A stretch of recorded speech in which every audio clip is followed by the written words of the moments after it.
think. Let me see. Let's see.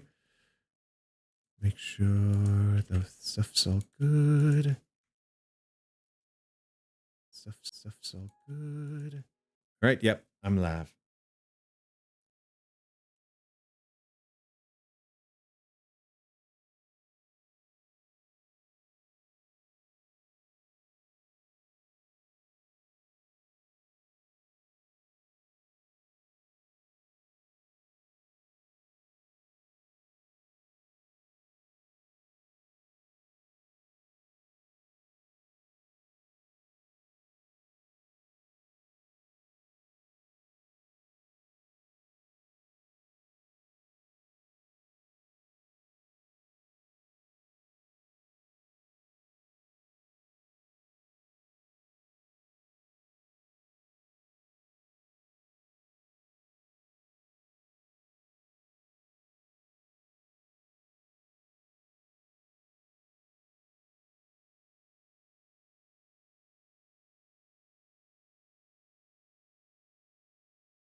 see. Okay. We all good? Oh, I think I got, wait, hold on. Let's snooze this ad. I got an ad that just popping up because of course I can't have an ad that just comes in right instantly as we get started. Hello, everyone. How's everyone doing? I know a little short time frame of startup, but also we had a little bit of some tech issues that just popped up right before the stream, but I'm excited.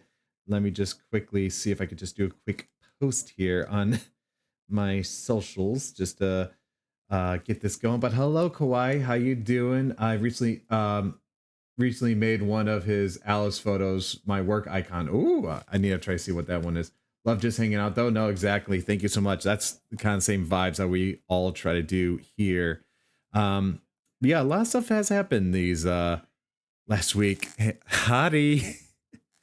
I would have streamed on Tuesday, but all right, Hottie, Hanky, chill, boys, chill. So yeah, if you have not heard, I also just got a cat recently, a new cat, Hottie, who was my hi buddy, hello Mutt, how you doing, cat? So I'm sure whenever Hottie gets here, he'll get here. Right now, I just hear them tossling and turning, which again, the whole process has not been too bad. Like to see the baby. All right, I see what it is, Kawhi. Kawhi has summoned the baby. All right. Now you've given me a chance to sit down. All right. All right, boys, where you at? All right.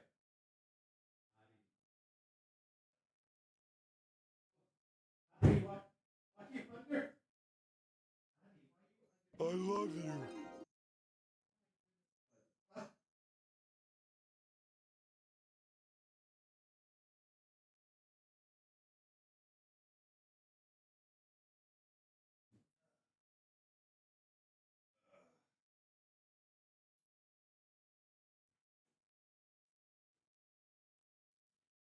So I think during the hustle tussle, Hottie was kind of just trying to reclude a little bit. So I tried to grab him, but he was just trying to go underneath. So I'm like, I think I'll just let him hang a little bit. So as a consolation prize, we have Hanky. Hanky, a little troublemaker, you. I know whenever Hottie does come, I will pick him up. But you being so naughty, little hangster, buddy, you. All right, let me give you a little treat, though. You are so cute. Orange boy, I know. My original son, if you will, just hanging around here. And all that stuff. Ooh, let's see. Hold on, let me double check. Do we have this? Actually, I should double check. Do we have the chat being shared? Oh, start sharing chat. I kind of realized I did not touch that. I'm getting that started up right now so that our guest's chat and my chat is shared between each other. Oh, yes, there you go. Raptor's doing squats. Okay, fair. Well, just let him know I finally forgot to enable the chat just because of all that stuff doing. Oh, okay. All right. Hold on. He has joined. All right, buddy. All right. Please, everyone, welcome the newest edition. There's a cat on Eric's stream. There's two cats now on my stream. So hello, everyone. This is Hottie. Yes, no, he is 8 years old. His actual name is Hot Rod because he was he is a very muscular boy though. He is very muscular. Oh, Hottie, we do need to trim your nails though. So all right. Yes, there are two cats on my stream. So all right, I'm gonna let Hottie handle his own bit just because I think he's going through a lot, and just me picking him up and trying to get him just kind of caused him to be a little wild and crazy, if you will. Swapping back and forth. No, fair. Well, we should have our chat should be shared. So thankfully, we kind of got all that stuff going on here and there. Hello, Pentography, all that kind of fun stuff. Boys, calm down. Oh my goodness. No rest for these two. You guys. Hey, Hanky. Do I need to separate you two? I'm such a dad. No, I'm a cat dad. So, but no, I'm excited. As we have another new edition. Oh my goodness. Ads are just trying snooze. Ads snooze. I can't even get right into doing a stream unless I'm getting ads blocked. So I'm like, okay, I gotta just keep talking and ranting until finally that goes on there. We love it. So no, so thank you everyone for coming in. Yeah, so no, we're gonna have a good, nice, fun, exciting stream. I feel like Johnny Carson with like, all right, I got my cards here, but how do we keep up with this? I don't know. Thankfully the audio will be shared between chats. So that's right now it's separate right now, but once I'm kind of good and ready, then we'll get started on there. But as always, for everyone popping in, for those who have not been to my stream before, it is actually it's the audio working. Yes, the audio is working. So we do actually have a number of photos to go through, starting with this photo here of Storm, X-Men, I believe, Apocalypse version, for the follow from O2 Supply. Thank you so much. I have this photo here to celebrate today's stream. This photo I did with Eve Cosplay. So this is the photo that's celebrating. And actually something fun today that I just realized is that today is my 5-year anniversary for being a Twitch affiliate. I remember, what was it, 5 years ago, I was hosting like a cos meetup, just Jackbox night. And it's just that bit where, you know, had a lot of people in, and I think just that amount of people joining in just helped boost that number up and became affiliates. So the photo that's celebrating is, ironically enough, thank you, the photo that is going to be, it's actually kind of funny enough, I pulled this randomly and it is fitting to what I'm going to be editing today, but this 2B shoot, which actually is a virtual shoot, funny enough, so kind of going right up there into that degree. Yeah, no, so happy Twitch anniversary. Thank you so much. Thank you so much, Clover Cats. Good seeing you. Welcome in. Well, the question of the day that I have for people, and again, you can answer it however you want or whenever you want. The question today is anniversary. Oh, thank you. Thank you. Oh my goodness. Oh goodness. Sorry, just so much is happening. All right, I'm just there's a lot of activity going on. So Kawhi is just like, summon the kitty, and I'm like, all right, I'll summon. Actually, no. Since we're in a cat centric, I'm bringing Sushi Cat out. I haven't brought Sushi Cat out in a bit. So, anyways, sorry, I'm like kind of going through all these announcements and things. I'm just trying to get everything nice and going. But yeah. So the guests that we are, more kitties. I know. I'm letting them do their thing. But yeah, no, so the guest today is a good friend of mine that I've known here in the cosplay community for 6 years, so longer than my Twitch affiliation. But he's a good pal, good man, that has been great to the community, just tons of fun, comedy, all that jazz. And who I am talking about today is RaptorPhoto. As many people probably know him, he's a cosplay photographer. He was in a band, has a number of fun things. I don't know. Sorry, I'm just kind of rambling through, just getting through this introduction. It's also just been crazy for me today, but also has built such a great, amazing community through his Birdhouse Discord and all that. I thought you had music. Oh no, never mind. Sorry. So, but yeah, I think with all that said, I think we should be good. All right, Raptor, are you ready? Can you hear me?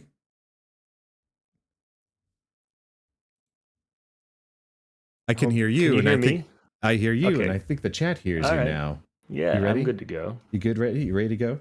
All right. Yeah, I suppose. All right, everyone. Without further ado, let's welcome our guest today, Mr. RaptorPhoto. Ah! Clap, clap, clap, claps. Hello, everybody. How you doing? It's me. I'm Raptor. You are in stuff. Is that your best Gru impersonation? Who? What? Where? Gru from Despicable Me. It almost sounded like him. Oh, I've never watched Despicable Me. I'm one of those people. No, that is Sorry to disappoint. No, it doesn't matter. That's just me, man. Like that was purely an original Raptor welcome. Getting right into voice acting right here. I have to unmute Discord. Okay, there you go, Mutt. You're good. All right, we're good. All right, Raptor. Okay, no, we're all good. Or I don't know. So I guess it is kind Hi. of... Oh! Hi. So yeah, hi Raptor. Thank you so much for coming into today's stream of another episode of Snap and Chat, the third episode. For those who don't know you, do you want to give a quick little introduction about yourself? Sure. As he said, I'm RaptorPhoto. People call me Michael. It's not like a thing that I don't keep my name's public, so don't worry about that. Um, I'm local. I am a Chicagoan. I live like Eric, much like young Eric here. I live within the city limits. So when I say I'm from Chicago, it's okay. I mean it. And yeah, photographer, musician, gamer, gentleman and scholar, just doing my thing. And I actually help, aside from streaming and, doing, being a photographer both within the cosplay community and others, I actually am one of the people that helps right along with Eric on Cos Meetup Chicago stuff. So running the group, coordinating events, conventions, photo studios, all of that. So all the same stuff, right along with Eric in that regard. So yeah, that's I've been streaming since I started streaming in 2019, but then I stopped after about a year, and then I started up about 2 years ago. So Eric, congratulations on your 5-year affiliate anniversary. Technically, I just had my 4th year one, but I don't count it as 4. I count it as 2. So No, those I are just still, had my 2-year. No, it's still good. And honestly, like it is kind of that bad where it's like, yeah, mixing up days a little bit. It's like I kind of even forgot I had this as a date, and God knows I can't even recall like what my original stream day is. But either way, good celebration, good vibes around. And I do have a question for you that was submitted by someone, and they have a question for you right away. Have you given Tylee and Tamega snacks in the past 10 minutes? In the past 10 minutes, actually, Tylee just recently ate her dinner. Okay, that's good. In the past 10 minutes? So I don't know if it's in the past 10 minutes. I want to say probably not, but they're up in the front with Laura right now because Laura's on the couch and they're hanging out with her. Yeah, well, that question was submitted by Zaza Laura right there. So oh, well, she should know the answer to that, and I can't help if she does not. No, that is fair. That's a skill issue, Jaja. No, exactly, right there. Well, I'm excited to have you in for today. So let me ask you, what are you going to be editing right now? So I'm actually working on some wedding photos tonight. I know that typically I don't know what you typically have in here, but typically I'd be working on cosplay photos. I will oftentimes stream cosplay photos on my edit days on Tuesday nights.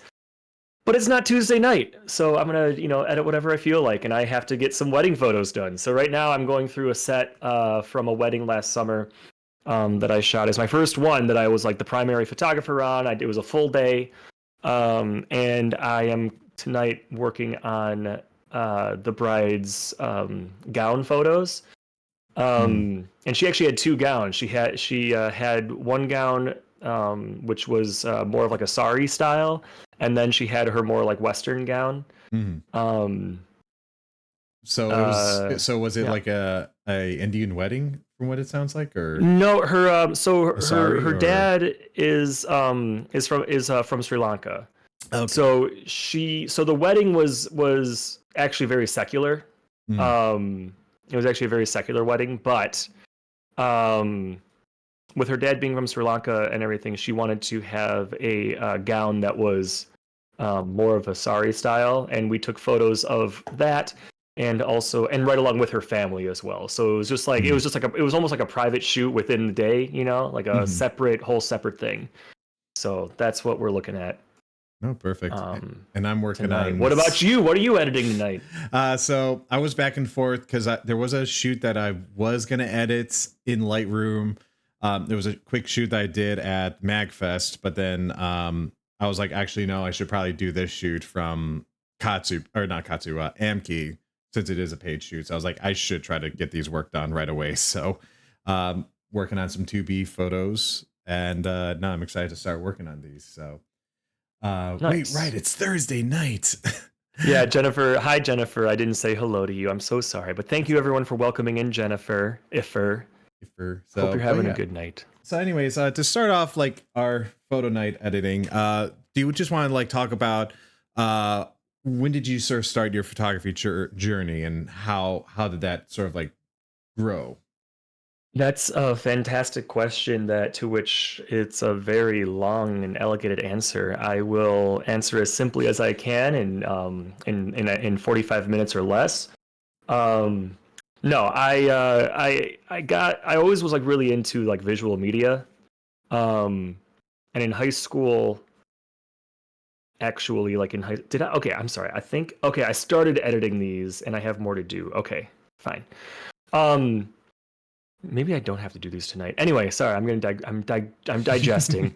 But I did a lot of like growing up. I like did a lot of skateboarding videos with me and my friends. I did a couple like live band performances and stuff, and then after college, I started getting back into video again, and I got so much into it that I thought that I was going to try and like make it a hobby slash like plus, you know.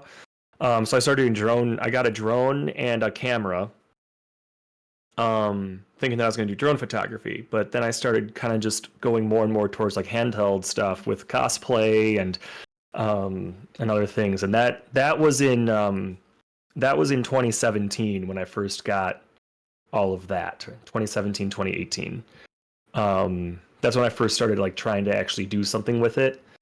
With the drone or and photography? Sorry, you kind of jumped. The drone. That's when I got. Well, I got the camera the same time as the drone. Okay. Or pretty close to the same time as the drone. And I just kind of slowly, over the course of like the next 2 years, started doing more and more handheld photography and handheld videography and things like that. Don't do videography too much anymore, but I still do the photography. So here we are. Yeah, no, I remember That's like more or less how I got into it.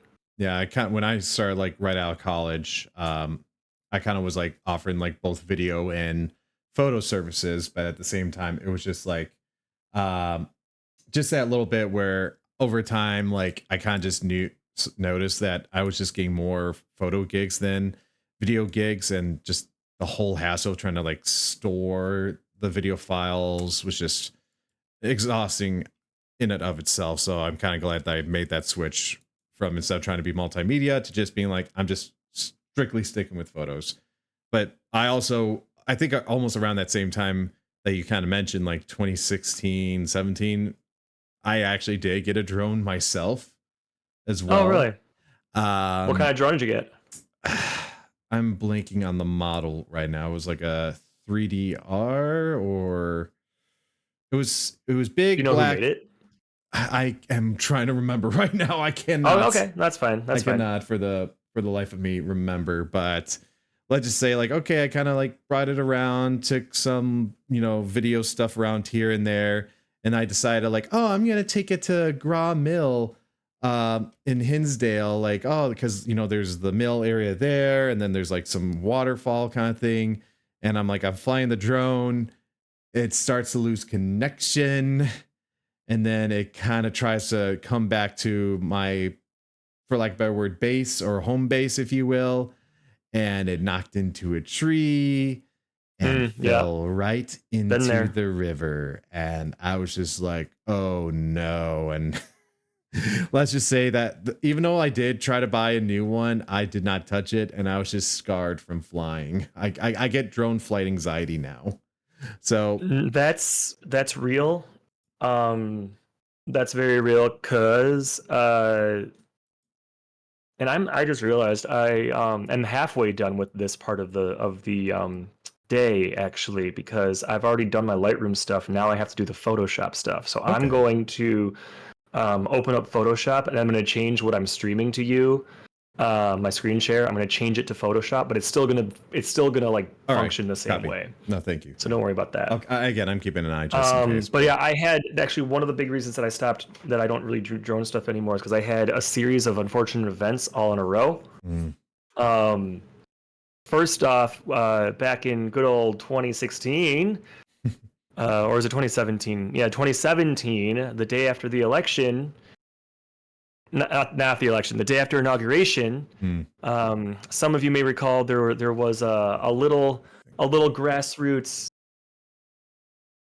worldwide protest called the Women's March. Oh yeah. And I went and I attended the Chicago one, and I actually got drone photos and footage of that.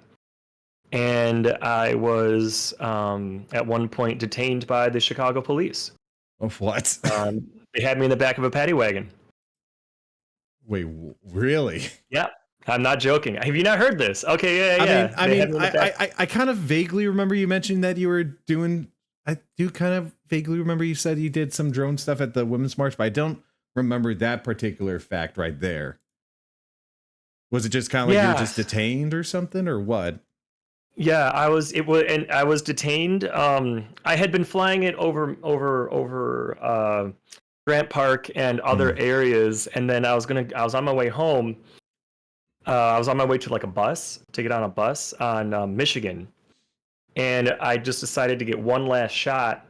And as I was about to land it, someone came up to me and was just kind of talking to me a little bit because they were just fascinated by what I was doing. And then as I was landing it, I was just like, cops just like converged from all directions on me. I'd say about 5, to like, because I was, they found me because I was like landing the drone. Yeah. I had to do the whole, they gave me pat downs. I had my hands up against like a big glass window on the building right there and shit. And they had to like go through, they had to like look me up in the system and everything and just kind of like, check on, they wanted to see if they could find something on me. Like really a history or something like that, right? Yeah, they were trying to see if they can find a history on me or something, but they couldn't. And then, and I remember the whole time I was concerned most, not about what was going to happen to my drone. They did threaten to confiscate it like permanently, like I was never going to see it again. They did try that immediately. There was like 1 or 2 cops that were like being total douchebags and like I could tell they were trying to get a rise out of me. Mm-hmm. And then the other ones were like, fairly chill, but the whole time I wasn't concerned about anything except that I had a gig that night. I gotta make it to the show, man. That's why I was leaving the protest when I did, because I needed to get home, shower, get my shit together. Oh, and then I had to get to a gig at Martyrs that night. And fortunately I made it. That's good. I was playing with another. I was standing in on bass for another band, Cobalt and the Hired Guns that night. So yeah, it was a thing. I ended up getting a misdemeanor for it. Yeah, I ended up getting a misdemeanor. I paid the ticket, and those fall off in 5 years. So it's gone by now, or 10 years. Either way, it's gone by now. Should be gone by now. But no, because I was 27. Oh, so maybe 10 years. So maybe it's got another year or 2 on it. Yeah. But at the end of the day, it's like, I had a lot of people saying like, "Oh no, you have a misdemeanor." Well, it's like, what'd you get the misdemeanor for? Doing something progressive. Just doing. What did you get a misdemeanor for?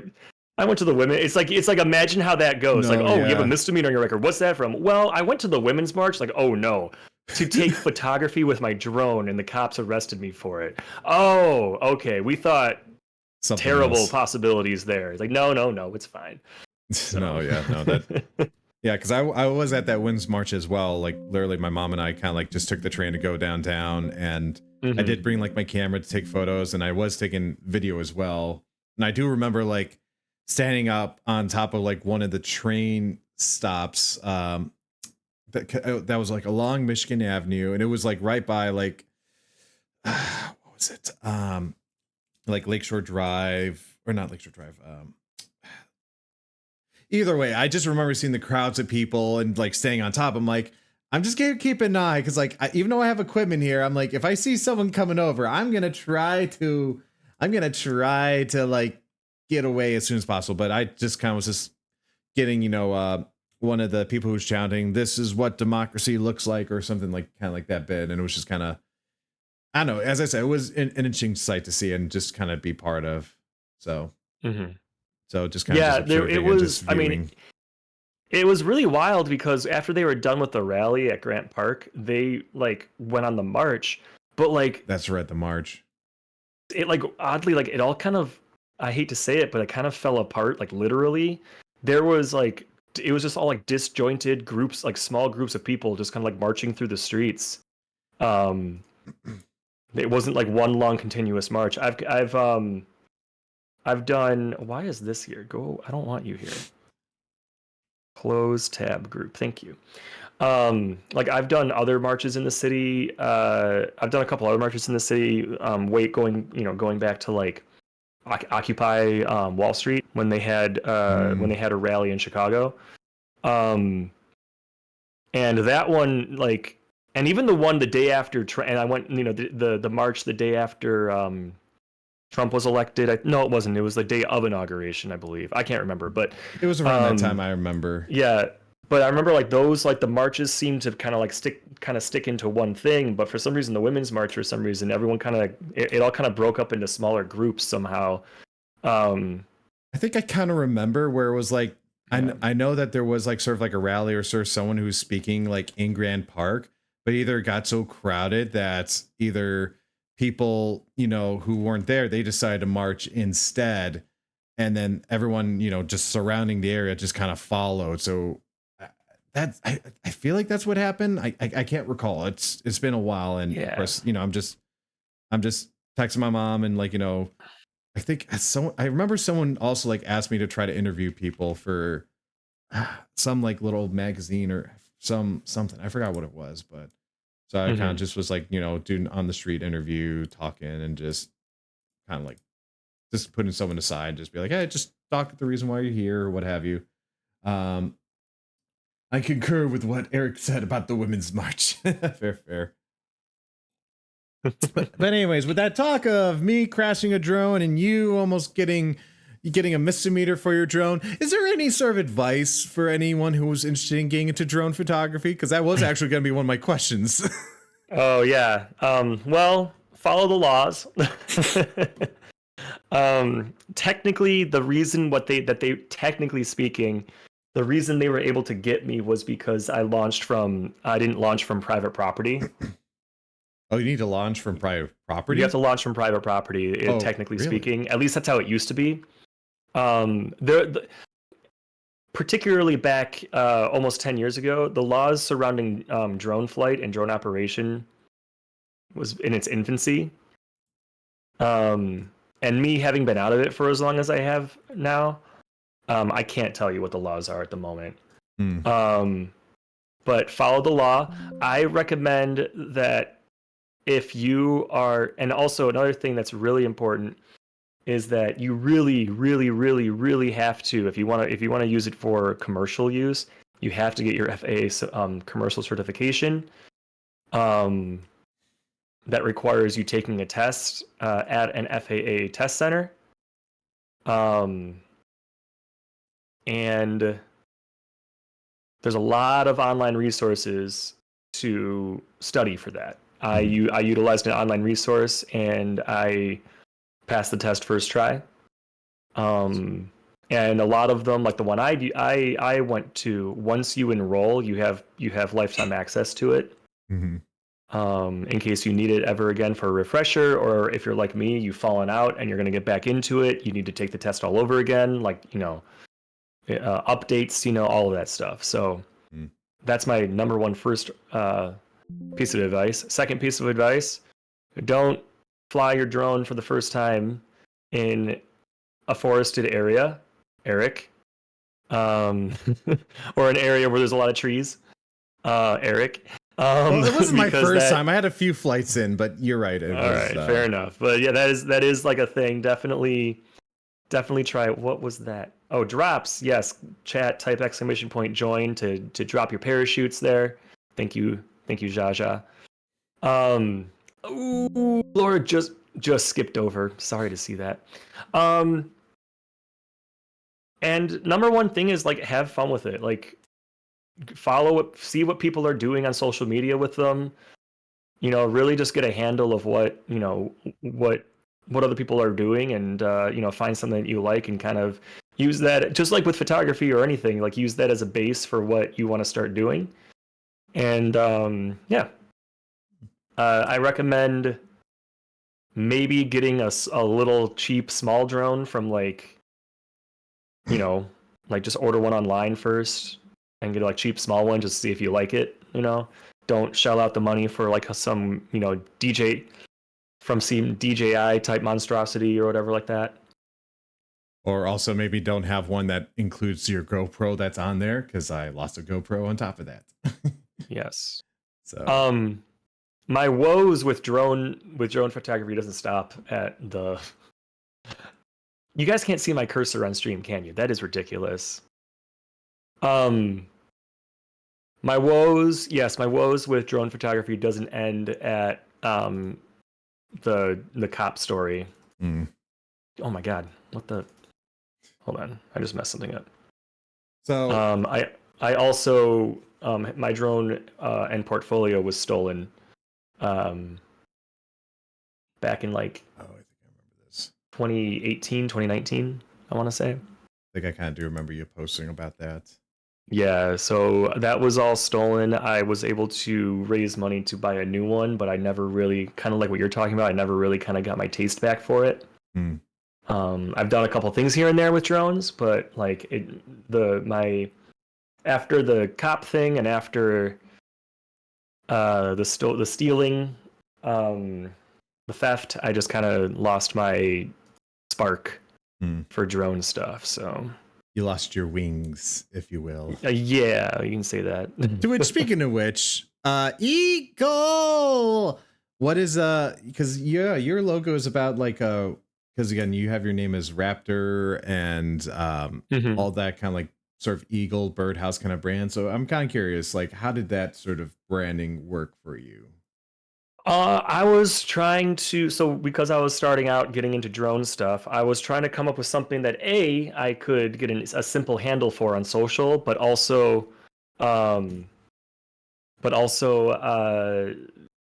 was able to capture, you know, given I, you know, was clear branding on what it was that what the services that I was offering. Raptor is of course the bird of prey. So I tried a couple different things. I was looking at like, and I ran some of these by Laura actually, like to see what she thought, because she does e-marketing and stuff, so she knows a thing or two about branding and marketing. But like I tried a couple different things. I tried like Firefly. I tried like I can't remember if it wasn't just Firefly obviously, but it was like Firefly but like spelled Fyer, which is a play with my last name. Also, that's an old English spelling of fire anyway. And other things. And then I finally landed on Raptor drone because Raptor, you know, bird of prey, flight, drones, all of that. But then also you could fudge it into being like Velociraptor, so like a land animal, so like, you know, taking photography on the ground as well. So I thought like that's a good way to play it both ways a little bit. And I had to go Raptor drone because RaptorPhoto was taken by an account that hasn't been used in 15 years. And yes, I've tried to get the name from them. And they ghosted me after our first exchange. So that's why on other socials I'm RaptorPhoto. Because, and even my Instagram, my profile name says RaptorPhoto, even though my handle is Raptor Drone. So that's kind of how that came to be. And then the logo was me messing around with some stuff. I knew I wanted to do a circular logo, and I messed around with a bunch of different things and then landed kind of on this. It was after that I designed it that someone said like, you know, it reminds them a little bit of like the Rebel Alliance logo a little bit from Star Wars. So,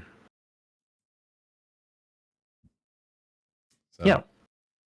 No, that's kind of cool there. And I don't know, especially for me and my shark brand, I always get a lot of people that always send me a lot of like shark memes or shark related content. Have you ever gotten anyone who has done something similar to that degree? Like any bird memes or something? So, yeah, kind of. Yeah, every once in a while. The most thing that happened, and this was actually like an accident. I for fun, when I was getting things kind of started with, oh no, that was well before that. That has nothing to do with it. No. I lied. Sorry. I was about to tell a story that would have been a lie. So backtrack here. That was unrelated, actually, now I think about it. But I get like a couple things every now and again. It's not quite as much of a thing. What I actually see more of is people going the opposite way of like velociraptors and dinosaurs. Like I have other streamers that I'm friends with. Someone just redeemed a dance party in my chat here. So let's see those dance emotes, chat. Let's go. Speaking of, it's like you're trying to be like I'm trying to have I'm trying to like and stuff. I have a whole dance party thing. Yeah, I see all the rubber duckies going off right there. It's almost done. But what happens is I have some streamer friends that regularly refer to me as Raptor Picture. Mm-hmm. When I like enter their chat or when they come into my chat, they'll regularly call me like Raptor Picture or Dinosaur Picture. So they like really lean into the dinosaur part of it by just saying like Dinosaur Picture, you know, instead of Raptor Picture. So that's like a thing that happens. Sorry, chat, I went to the wrong thing here. There you go. But I don't like get a lot of I'm not given a lot of bird stuff because I'm not like a big bird person. Like I think birds are cool. So I don't think people don't associate me with me as a person with the brand as much as they do with you, and I think that's also partly because it's yours is a play on your last name, whereas mine is a play on nothing. It's just the brand that I came up with. So I think that has something to do with it. I think that's kind of why there's a difference in how that is. So the bird is not the word on your end. Not as much, no. Not as much. So so you kind of mentioned about like in 2016, 17, you kind of got into like you got your camera, your drone. Did you ever take any classes or were you kind of just being self-taught on all this? With my drone, it was self-taught. Like how to fly it and just how to take photos. I mean, everything is self-taught. I've never taken any photography classes. I never learned never took a flight class, I guess. I don't know, but no, everything is very much self-taught, asking other people questions, watching YouTube tutorials, looking at what other photographers are doing. I've done I've taken a couple master classes every once in a while that certain photographers have given. And there's actually one that I know you and I both follow, David Dubnitsky from Ukraine. He that's right. he's given a master class or two. I should check those although out, I think he referred to them more as like workshops. I don't know if he referred to them as master classes, but because he really specializes. I mean, he specializes in boudoir and nude photography, but he specializes in like storytelling in his photography and all of that. So like, and like, you know, being someone who likes to do more cinematic feeling imagery, I was like, that's great because I want to be better a storyteller when I do photos. If I'm going to be leaning in that route. So that's something I've been I have had the challenge as well, where it's like I am trying to like think as a cosplay photographer, you do need to do a lot more storytelling. And I was like talking with someone as well where, you know, I was chatting with them where I come from like, you know, I was doing headshots and portraits before I got into cosplay photography. And I think I've always had it with that mindset, and they kind of mentioned like, yeah, that's always like a struggle for some of us where it's like we kind of do think of like, all right, do this pose, do that pose, but there is that extra element that you need to think of creative wise for cosplay that is definitely needed in there. That's why. Sorry, go on. No, continue. No, I was just saying that's why I was so stoked that we finally did a meetup at the Warren Dunes. Mm. Because I didn't do it with a lot of people, but sorry if I only did it with like a couple, but like there was a couple, but I was able to really, because that landscape is so unique to the area and it's so striking. I really try to lean into trying to do more of like storytelling and stuff, and in some of my photos there, like I tried to work on that a little bit. That's also me as well, where it's like I'm trying to like have the environment like encapsulate the subject more often. Mm-hmm. That's why I've been trying to like challenge myself as well and such. Hi, Hanky. So no, yeah. So I guess as we're kind of talking about cosplay photography in general, what got you into cosplay photography? Like, was it around that same time? Because I know you started out as a cosplayer. Is that correct? Yeah, I mean, I did cosplay prior to all of this. Yeah, but so I think the thing that And also, that was a question from Haley. Sorry. a question from whom? Sorry, Haley. Haley. Hi, Haley. So I actually, my whole foray, like I was always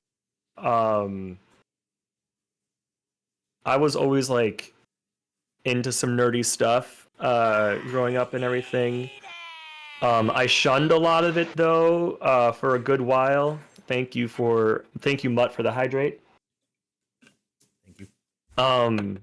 I shunned a lot of it for a while through like high school and college because I was focusing so heavily on like music, and high school in particular, like, it's being, a tall lanky teenager is difficult enough. You don't need to add, being a big geek to the mix. So I like kind of just like left that a little bit behind. But a couple years after college, I joined up with a band called Time Crash, which wrote rock music about Doctor Who. All original music about Doctor Who. And Red, hello! Welcome to the Birdhouse, everyone. We're having a co-stream here today. I'm getting rated in case you couldn't tell. No, I see it in the chat. Don't worry. We're having a co-stream here today with Eric Jaws Photo. He's hosting a snap in chat where we edit photos, and he interviews me about how amazing I am and how even more amazing this community of chatters are. So welcome in, Raiders. I hope your stream went amazingly. Maple, what were you playing today? Hello, Raiders. But I started in that band, and obviously it was geeky, it was Time Crash and all that. So I started to get more. I kind of like started to get more into like more like geeky stuff, nerdy stuff again, and did a little cosplaying. But the reason I do cosplay photography is because when I decided that I didn't really do cosplay anymore, I was really getting back. That was right at the same time that I was getting back into visual media a little bit. And the first couple of conventions that I wasn't cosplaying in, I actually brought my camera and I made cosplay music videos similar to like, what Justin Pineda does. Not near that level, but I knew enough about what I was doing because of music videos and my experience with that, that I was able to make stuff that like actually worked. The biggest problems with the videos was the color grading, and I have very shaky hands. So those were the two biggest things. That's also why I've like that is something, especially with videography, where I just get extra paranoid because it's like, all right, color editing, but it's like, all right, I can do the clips or whatever, and I do like doing editing a lot more, but then it's just like I just get too just conscious or just critical of myself, being like, why was this not stable? Why did this shoot it like this or that? So it's totally understandable. But no, that's kind of interesting. Yeah, that's kind of like how it sort of developed into that there. Yeah, it was very organic. Like it wasn't something that I made like a conscious decision to. It was just kind of like, I'm here, I'm doing this stuff. I'm getting more into visual media, and why not at first I'm like, why not, try to see if I could pay for my hotel room with photography, like the, and go to the cons and, you know, offer my services to cosplayers, and I started out going to a couple meetups that friends of mine were doing, uh, and just taking photos of cosplayers there. Like, I once went out to Starved Rock with a bunch of people who were in cosplay from Game of Thrones, and this was like 2018, I want to say.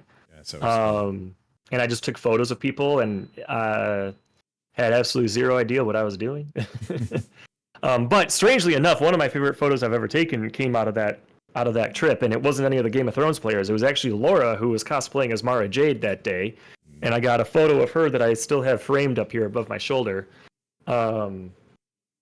standing in like this, just like in this like little cave thing, and it's a very, it's like your first like shot that was like, oh, success! I like did it. I succeeded at what I was trying to do. it is always like It's like those when moments when you like take a photo and you're like, holy cow, I took that. Or I did it. Yeah. like, I took that. There are Yeah. those times where it's just like, I kind of just still am shocked at some things. Like, even this photo here, I'm like, wow. I'm kind of like, this was like just a one light setup, and I'm just kind of surprised that it worked out. It is so a good dynamic one. as it is. But there's always those little surprises, and it kind of just pushes you into like pushing your craft more and getting into it. So, kind of speaking about photography a little bit, what's usually the gear that you have in your bag? Like sort of like what camera can I carry? And besides the camera, what's something that you can never leave home without? Particularly, like what's a piece of gear that you just need to have with you? Well, for my gear, I'm actually still rocking for the actual camera body. I'm still rocking the same stuff that I am still rocking my starter camera, which has its pitfalls, but it's a hard worker. It's the so I'm still rocking my Canon T6,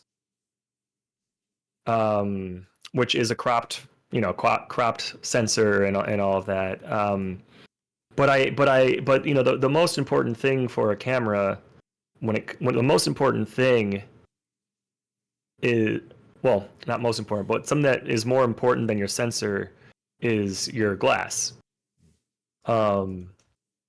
So I actually have upgraded over the years a couple lenses. I'm no longer using like the kit lens, like I stopped that several years ago. So when I go to a con, I'm bringing a couple things with me. I got the camera, and I got 2 or 3 lenses. I have a variable 18 to 35 millimeter 1.8 stop Sigma lens. Nice. I have a Prime 50, the Nifty 50 by Canon. And then I also have a very, very, very cost-effective 75 to 300 millimeter Canon lens. It's not technically a kit lens, but it's like in that same realm when it comes to quality and everything. So, and then I have, I got lights and stuff, but that's not quite as important. And then when it comes to like what I can't leave without, I think I can't leave, if I'm gonna bring my camera with me anywhere, like I can't leave without my variable 18 to 35. Because are you not seeing my, oh, weird. I didn't change that over. I'm sorry, chat. You're seeing a different thing than what my chat's seeing right now. Oh, what? Yeah. I got the. You're seeing the right thing. It's my chat that's seeing the wrong thing. Let me fix that for you, chat. There you go. All right, there you go, chat. I just realized it. So yeah, it's just that lens because it's very versatile. You can get 35 millimeters when you start getting into portrait realm, because the distortion in the face is going away at that point. But then you can widen it out to 18 mil really easily, and get really good group shots, get good scenery shots. You can get night sky shots with it if you have a tripod. So I can't, which is too bad because it's a really heavy lens. Like if I could get away with my 50 millimeter prime to be just like what I take with me everywhere, then that thing's light as a feather. But right, it's a trade-off. No, actually, it was kind of funny enough. That was going to be one of my questions was like, what's your favorite lens to bring as well? So you kind of actually jumped right into the answer there. So that's even perfect. Was there any time when you had a photo shoot where something just went horribly wrong or just didn't go as planned? And what were you able to do to recover? Because especially I feel with photography, you got to like just think like instantly if like whatever, like something is just not working, whether it's a technical thing or a location or weather. What's a scenario that you did, and what was the best way for you to improvise? I mean, You need some time to think. I don't know about one? you, but I can be a pretty chaotic. I have to plan pretty meticulously before I go anywhere. Like I have to make sure that I have everything on me, that I have extras of everything, because I just have that kind of luck.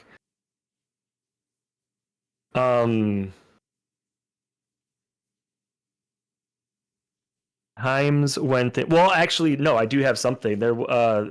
I at this wedding, I actually forgot a shoe mount that I needed for, well, a shoe mount that would adapt one of my lights to mount to a light stand. So I actually had to, I hung it from the light stand with some sewing thread that one of the bridesmaids got for me. That a bridesmaid brought up for me. So I had it like hanging. It was in slave mode, so it was okay that it wasn't like perfectly where it needed to be. It was just in slave mode. And then that like actually like malfunctioned a little bit, but yeah, that was like a whole thing that I was having issues with. I've had light stands fall over like mid shoot, and the remote broke, that was attached to it. I've had that happen mid shoots.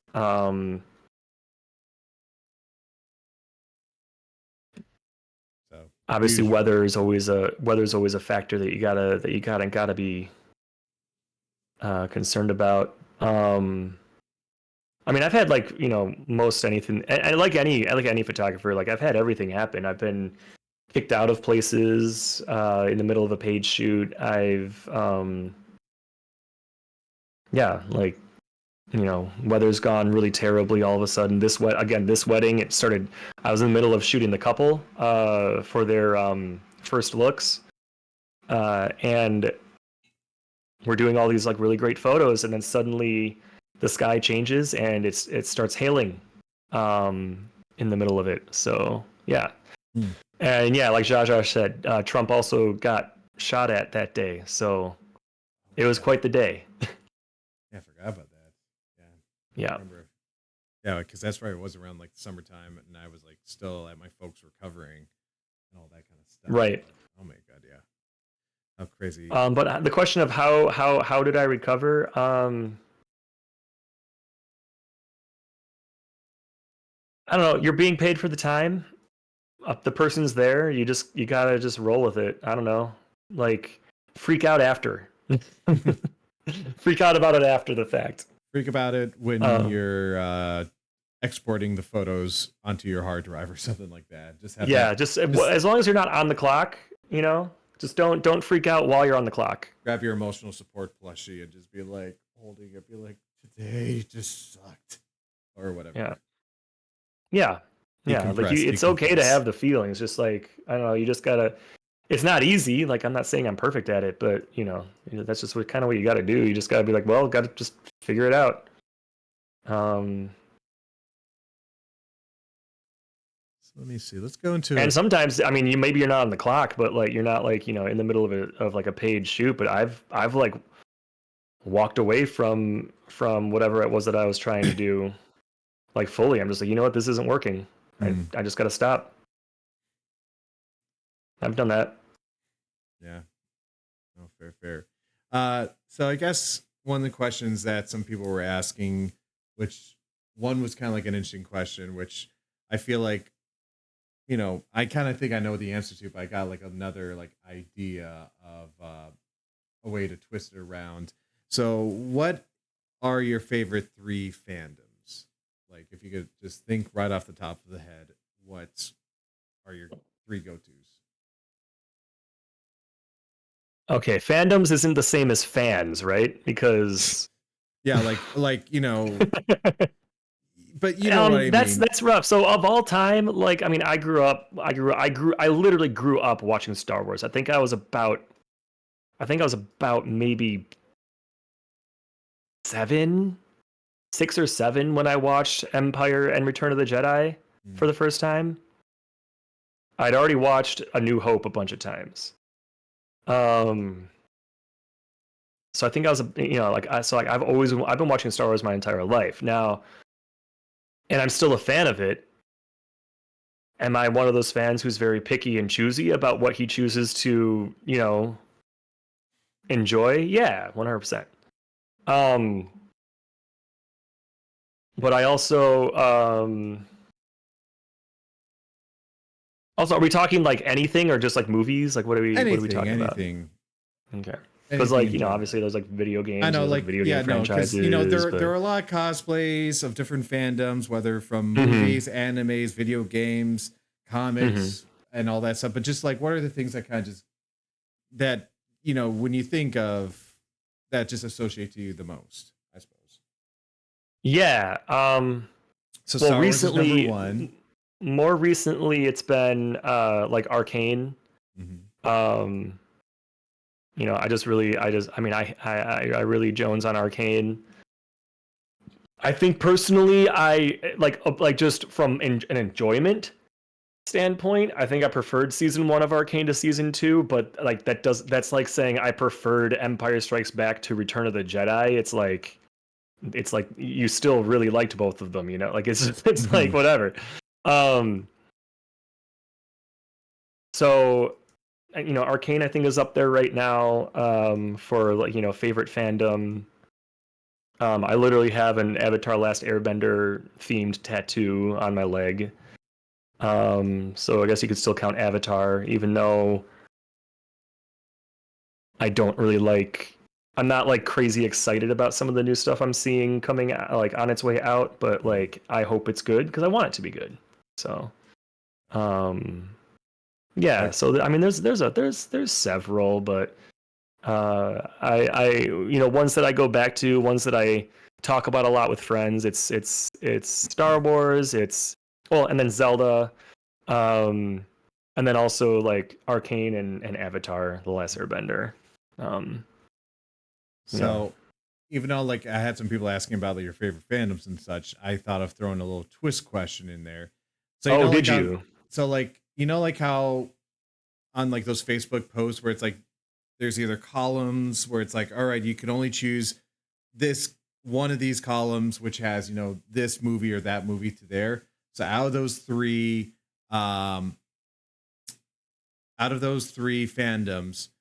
if you could only choose one to like be around, what would it be? It's like the other two would not exist. So I kind of thought of trying to like put a little twist and thought onto it. Sure.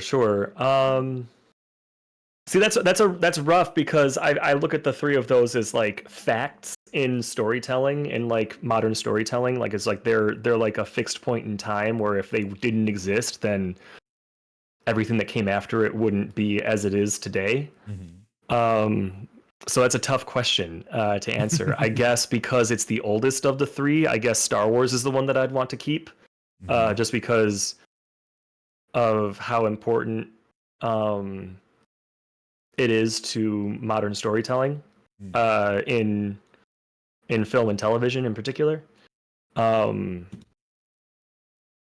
Similar to say E.T. or Jaws or anything that like happened, anything that was made by Spielberg, Lucas, or like Scorsese, in like the 70s and 80s is like so important to what we now see in like movies and television. So yeah, I guess I would pick Star Wars as the one to keep for that reason. To quote another Lucas product, you have chosen wisely. Yes. Well, kind of speaking of Star Wars, there was like a Star Wars related question that I got, and Zaza asked, if Eric was a Star Wars character, who would he be? So I thought that would be a little fun one right there. Okay, so now here's the problem. Jaja knows this about me. When I say that Star Wars is like one of my favorite fandoms, I mean like I know the names of like half the guys in the cantina in A New Hope that you see for like one quick instant. Like I know the names of like half of those guys. I have forgotten the names of more characters in Star Wars than any of you are gonna ever learn. So when she asks like, oh, and I know some of their backstories. So when she's like, what character would Eric be if he was in Star Wars? That's a great question because what's the name? You know what? Actually, Space Satan is one of the ones that I kind of forgot the name of, but it's one. But I also would, if I saw it, I'd recognize it. I kind of want to look that up now because I was actually thinking about that. You were just thinking about that. I was literally thinking, not for you, Eric, but just like you were thinking about Space Satan. I was thinking about Space Satan because like, Kardusai Malak. Kardusai Malak is his name. No, but that's not who you are. Don't worry. Oh, okay. Oh, that's Space Satan. Okay, that's his name, right? That is his name. Yeah. So you're like, you're like one of those genuinely, like good people that are around, Okay. So like that kind of cuts you out of like half of the Star Wars characters just by having that trait alone.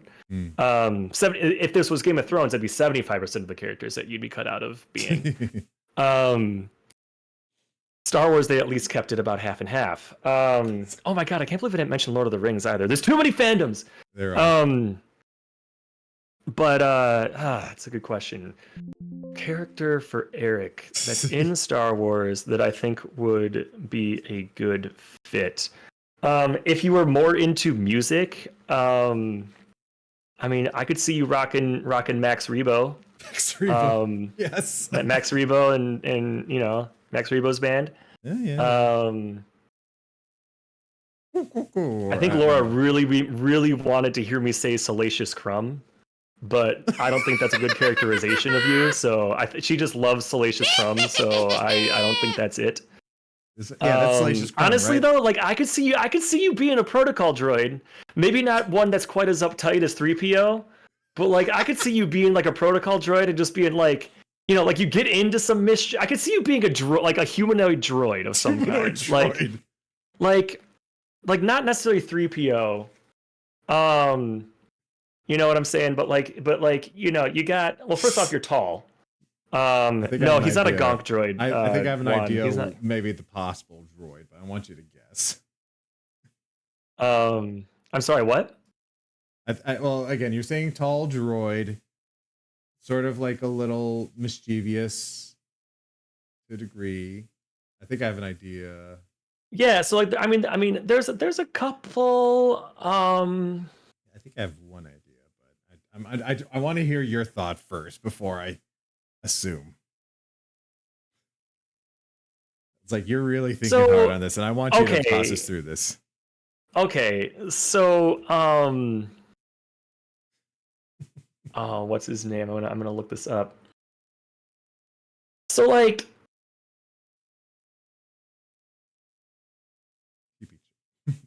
if Michael was a droid, like I could see you like being like AP5 if you weren't like if he was less prickly, if he was a little less like if he was a little less like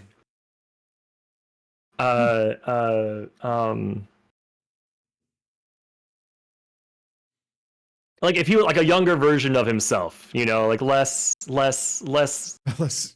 Alan Rickman, a little less Alan Rickman, like I don't know. That's an interesting one. But I I feel got like I could see it being. the one droid I feel like, which is one of my favorite droids, is K2SO, like Alan Tudyk from Rogue One. I wasn't quite sure if like you were gonna go with that. No, I think K2SO is he has no filter. You have a good filter. I speak it Like as you, it is. Sometimes. but I mean, K2SO is a thing. I think Eric was a Jedi. He'd be Obi-Wan. I don't know. I think Eric, if he was a Jedi,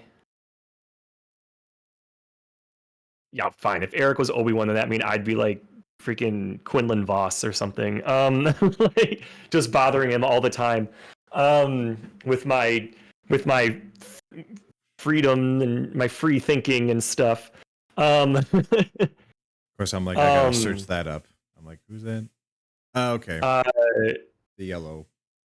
Okay, I see. Yeah. Eric is a Jedi. I mean, I could see like. No, Eric kind of strikes me a little bit more as like a Ki-Adi-Mundi type, you know? I like Eric is the kind of Jedi that would be concerned about the invasion of the invasion on Kashyyyk. He would be the kind of Jedi that would be concerned about the invasion on Kashyyyk and be like, we need to take care of the Wookiees. Eric would have that kind of mentality, 150%. They're all talking about what to do about the battle on Coruscant and the aftermath of that and going after General Grievous, but then like Eric would chime in and be like, what about the droid invasion of the Wookiees? Of the Wookiees. You know, like that would be Eric. Obscure. Interesting. I would Droid have thought attack that. on the Wookiees. Oh my goodness. Yeah. Definitely some deep cuts right there. Stuff I wouldn't even think about too much, honestly, on my end. I don't know if I could do you justice on that. There was but you are also big on Star Wars more than I am, so you definitely know. I once categorized a bunch of my friends what kind of bending style they are solely based on how they played Super Smash Brothers Melee. Really? Yeah, I assigned them all bending styles based on how they would fight in Super Smash Brothers. Like Avatar Last Airbender bending, right? Yes. Yeah. Okay. But it kind of turned into, instead of it being like just my friends, it kind of turned into me categorizing the characters themselves a little bit.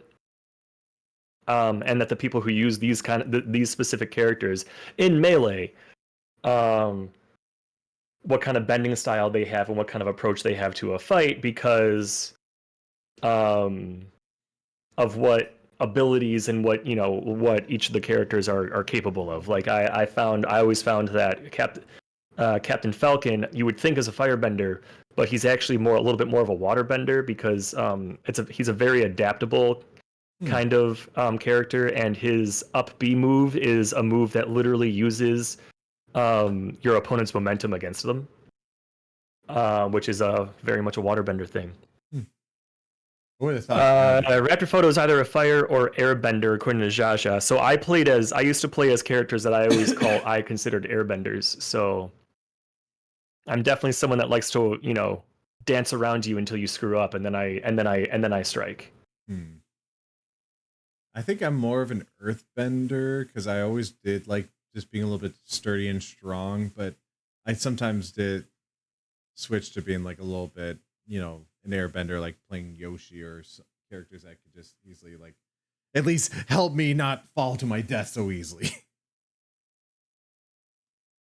So what characters do you play as in Smash Brothers? and again, it changes, and I'm also just chaotic, but as I said, so I think Yoshi, DK, Marth, I remember playing a lot.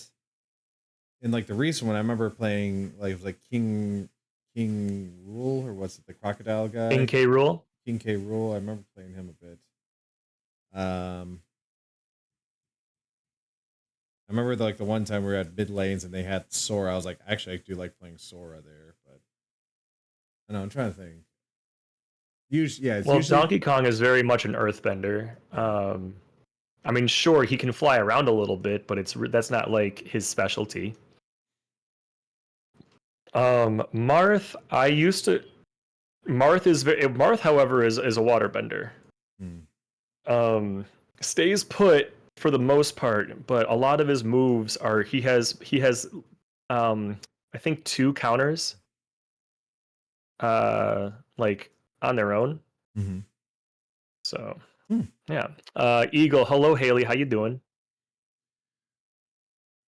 I recently I used to have a sound redeem that was JD from Scrubs going Eagle, and no one used it except Haley, so I I've just used made it it a a couple walk on for times. her really quick I've used it a couple one day times. because she was the only person who would redeem it, and she redeemed it all the time. I need to get that soundbite because again, I'm trying to get I'm trying to adapt walk-ons onto like my stream, and I was like, if you were to pop into my stream, I would either play Eagle or I'll just play a bald eagle like yeah, caw-caw, or I don't know, some sort of noise. I don't know. To be determined. To be determined, but or at least whenever I get the chance or time. So yeah, kind of switching back to like photography because I guess we kind of got quite into the fandoms and Star Wars and into Super Smash Bros. If there's anything I'm good at, Eric, it's digesting. Digesting or digressing. Yes. Okay, fair. Um, so what has been sort of something about you in photography that has been the most challenging whenever you approach something I regularly to this day have a very, very difficult time with posing. at all? Um, and then even if I find that pose that I want, like the shot, maybe less posing. No, posing, but also like shot composition. Um, I can't begin to. I mean, everyone says this, but I can't be. So it's borderline cliche at this point. But I can't begin to talk about how many photos of mine like will never see the light of day just because of like how poorly framed or like badly composed they are. Like so I just have like that's always been a really big challenge for me is shot composition, and by extension posing my subjects.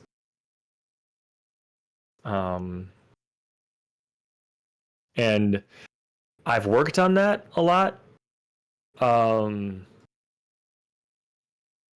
that's like my big thing because like I'll see like I'll like notice when I'm getting I noticed it last year. I was getting very samey with my poses and like my shot composition to the point where I had to like be like, all right, I had to make a rule for myself to not do like mid shots anymore. Not because mid shots aren't good, they are, but like it just forced me like I can't rely on them. So I had to do either wide shots, with my subject in frame, like, kind of like thank you, Mutt, for the What? hydrate. Or like I had to get like change up the angles that I was approaching things from, and because when I do that, when I stop using like your standard like portrait mid shot, and I still do, it's just a rule to like try not to as much, and when you do that, or when I do that, it forces me to also rethink the posing a little bit more. Like that's one of the reasons I really like when we do the pop-up studio, because all of the technical stuff is like done. We're not worrying about that at all. We just have a simple white backdrop. The light is set. The levels on the camera are set with the light. It's just have fun and try angles and poses. You know. So I'm like, there's a part of me that's like, man, like I wish I had some kind of a studio setup, because I'd be able to kind of like feel like I'd be able to do a lot, not necessarily with that, but I'd be able to learn a lot from that. but yeah, something that's always been challenging for me is some combination of posing and shot composition, particularly framing. Actually, it's kind of funny enough you mentioned about like having a studio or something like that, because someone did ask a question. Kawaii asked, if money was no issue, how would you build your studio, or even then your camera bag, if you will? But since pertaining to a studio, how would you set it up? Would you try like have a little combination setup of just being it just only a photo studio, or would you try to incorporate, which I guess also in the same way like you're streaming as well, into it? Because you have like become such a big streamer in these last number of years. I mean, big streamer is a big stretch, but I appreciate the compliment. I mean, I got really big into it. Like I do stream regularly 3 times a week. There's the occasional week where I'll skip a day because of reasons, but yeah, so I do. It is really like so. I do hate that I have so many hobbies. Like I both love and hate it, because on the one hand, you know, I'm always doing something that I mean, like I'm always enjoying something, because I can, if I start getting bored of something, I can switch to another thing. But at the same time, keeping up with the hobby can get, you know, get with multiple hobbies like that can get really expensive. Um, you know, I made it very clear at the end of 2023, you know, I was having a really hard time. I was going through a really rough time for photography wise. And it took me most of 2024 to kind of like bounce back. Um, but if it wasn't, but if it wasn't for streaming, like, you know, I met some of my now like some really close friends through streaming in 2023. Even like my first year of streaming, you know, coming back, who live in entirely different countries. And I don't mean just Canada, you know, I mean like across the oceans, you know. And that really like helped me like kind of survive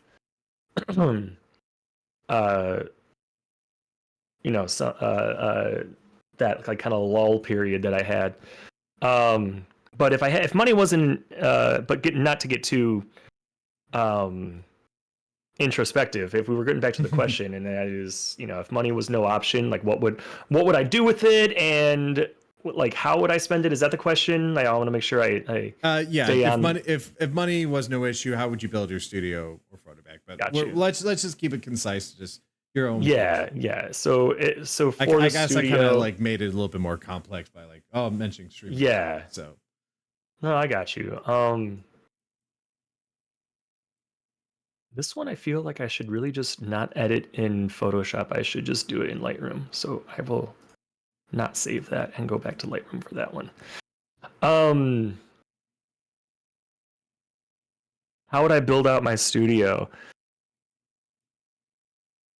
It would have to take a lot of research. I do a lot of research before I make any decisions on purchases. Even I would still do that even if money wasn't an issue. If money wasn't a concern, like I would still behave that way just because that's just kind of how I am. Yeah, these can be just done in Lightroom, I think. When it comes to what I would do with it or how I'd build out the studio, I mean, I like the idea of having something that's more than just a backdrop. And then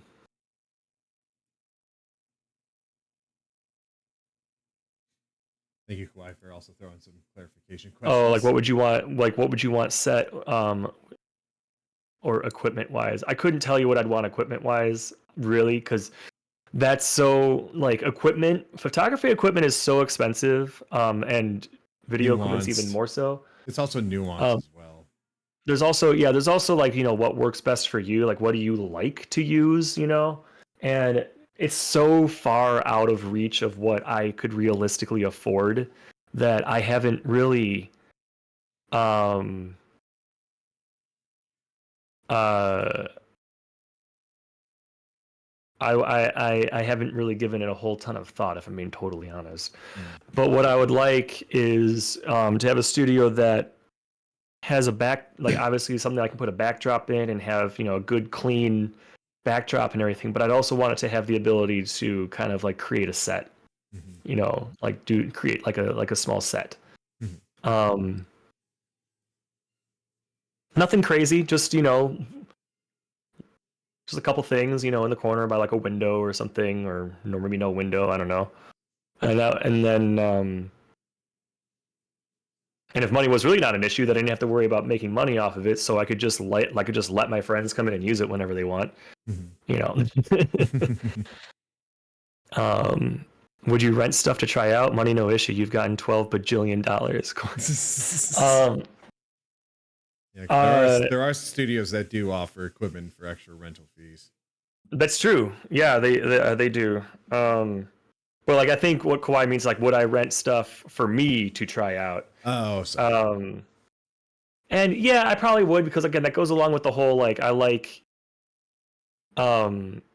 always like to research. I don't just like, I just don't like.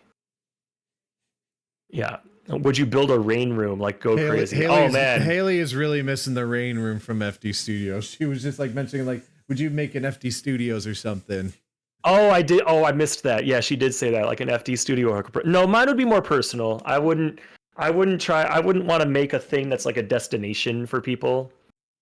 But I would want to make something that my friends would want to use, because again, money's not an issue, so it's not like I have to worry about how I'm going to afford to keep this place open, Yeah.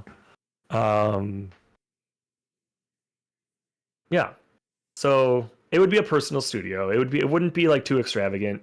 And again, like when it comes to the equipment, I can't even begin to talk about that because I haven't looked into it. I really haven't. Like I don't entertain like for me like to look at that stuff would just kind of be like, well, that was fun, I guess, but it was kind of a waste for me personally, because that's just not something that I'm interested in at this time. It's also always changing and updating. That's always just stuff to keep up with. It's like the latest iPhone or something like that. It's like I don't care how many megapixels or whatever detail that this iPhone has over this. It's like I just need an iPhone, and whatever is best to my budget, they'll still do the job for me.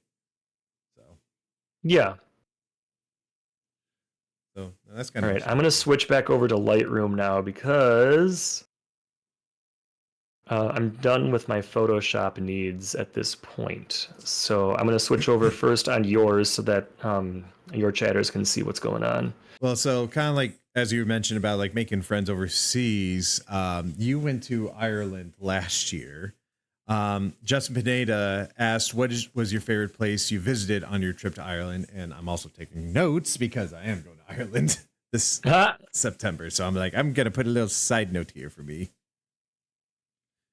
Sure. Well, chat, give me a second, and I'll fix this for you. Don't worry. I know Lightroom Photoshop disappeared. It's okay. There you go. Now we're back. Well, so I've actually been to Ireland several times. Just bringing a bathtub and a hose. Yeah. See, Kawhi understands. I've been to Ireland several times. Really, the best thing you can do is. Well, I always make recommendations anywhere that I've been before, mainly when people, because it depends on what the kind of traveling the person likes to do. Now, if you're just like, what's my favorite things that I've visited while I was in Ireland? Like I've been on the island of Inishmore 3 separate times, which is probably 2 times more than anyone else, especially people who live on Inishmore, would think anyone should want to go on it. Just because they're like, why are you going on this thing so many times? Like, why are you going there so many times? Is that like it's just this little patch of rock out in the ocean, like, why are you going there so much? It's like, because it's great. That's why. Inishmore is off the coast of Galway into the Atlantic Ocean. You can take a ferry out there. They send ferries out there and spend the day tour buses, they have horse and buggies, they have bicycles you can rent. I've rented bicycles. Ride around the island, go to this big fort that's all demolished at this. It's all fallen apart at this point, but there's still like the foundations of it there, and it's just on these big cliffs. I really liked that. But I also really liked Dublin the first couple times I went. The last time I went, I was only there for about 12 hours, and it was raining the entire time. So, and I was jet lagged to all hell. So I didn't have as much fun the last time I was in Dublin, but you know, that's what it is. And you know, so yeah, there's just a lot to do there. But this last time that I went, Laura had a cousin that was getting married in England, outside of Bristol, and we decided that we would go. I reached out to a couple of my friends that live in Ireland to let them know, and one of them was just like literally said on chat, like, if you don't come visit, like, I'm going to kick your ass. I'll give chat one or two guesses to figure out who said that in those words. My chat, who knows these people fairly decently. So yeah, we ended up deciding to go to Cork in Ireland and meet three of them, and it was really fun. It was really fun. We got to meet, we chatted, got some food, did a escape room, took a couple selfies, and one of them actually drove us around a lot that weekend that we were there, and actually was kind enough to drive us to the airport when we flew to England later on there. So it was good. Good memories. Yeah. So kind of getting back to like a little bit of, so you kind of have been going a little bit into photography, and again, you're editing some wedding stuff. You've done cosplay a lot.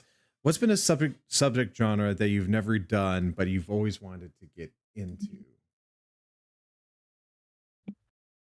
'Cause there's always like some sort of, and again, whether it is something, actually, no, I guess the question was that you've never done, but you want to get into. So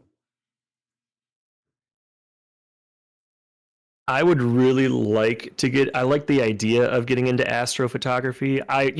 You might say that I've done it, but really I haven't. I've taken a couple pictures of the moon, and I've done I have done both of the past two total solar eclipses in the U.S.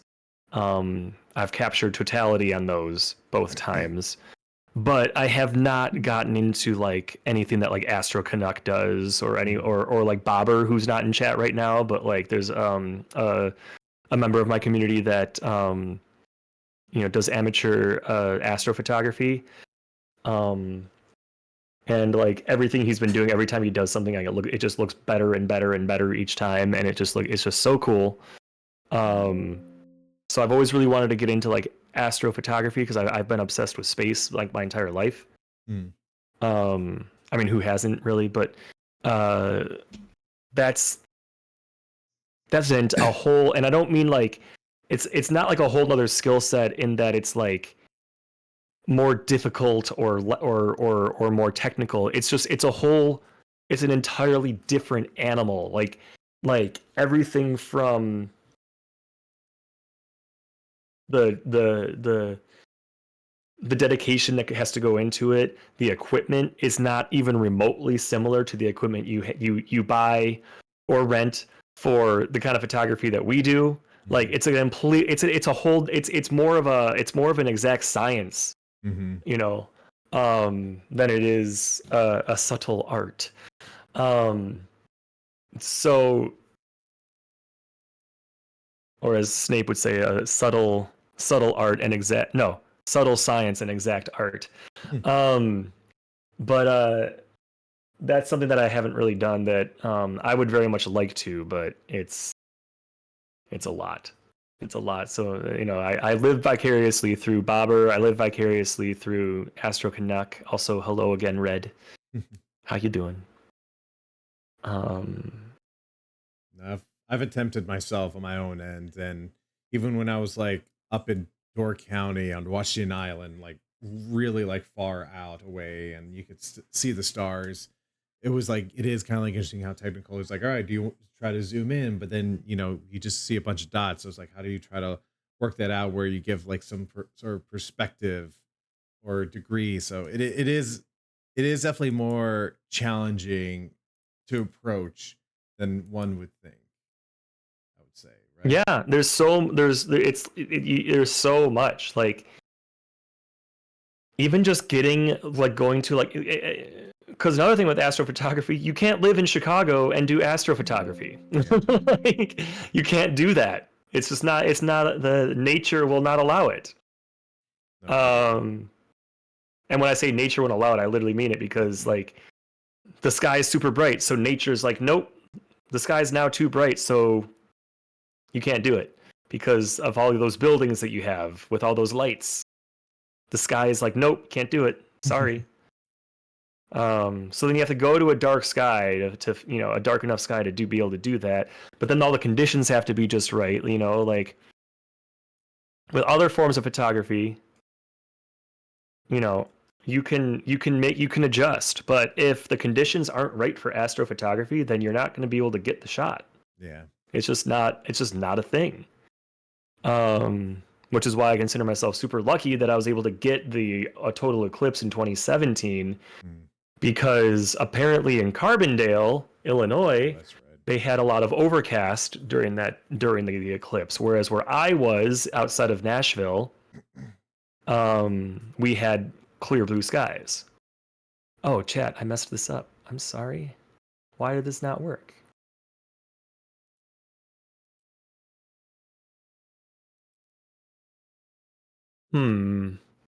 Something's broken here, chat.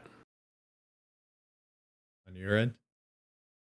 Yeah, when I switched it over to Lightroom, it didn't like switch for some reason. Why is there like a bet? What is that?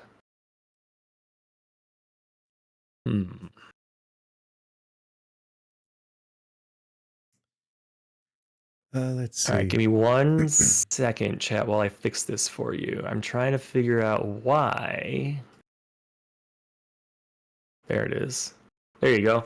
I don't know why it didn't want to come up before, but now it is, and that's what's important. Again, improvise and adapt whenever technical stuff occurs. Yeah. Hello, Kraz. How you doing? So, kind of going along with the lines of like surf photography subjects that you've always wanted to try to get into, was there any sort of like particular place that you wanted to like ever photograph at? That's like whether to travel to take like a concept. Yes. Oh, actually, I can't remember, like, oh man, I can't remember. I have to look up like where this is specifically, because I know of it and I know where it is. It's in South America.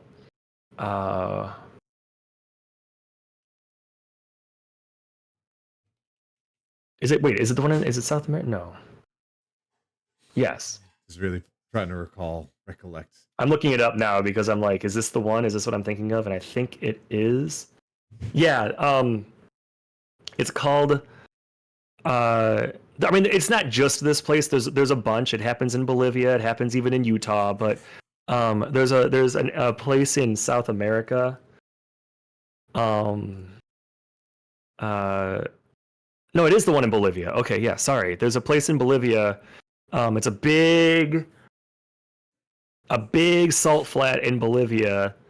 That's like 4,000 square miles in area. Like, that's how massive it is.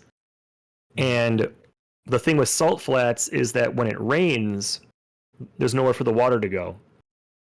So the water just kind of sits on this, like, completely undisturbed on these salt flats, and it's only just a couple inches of clear water, so it just becomes like this giant mirror. And it looks ridiculously awesome.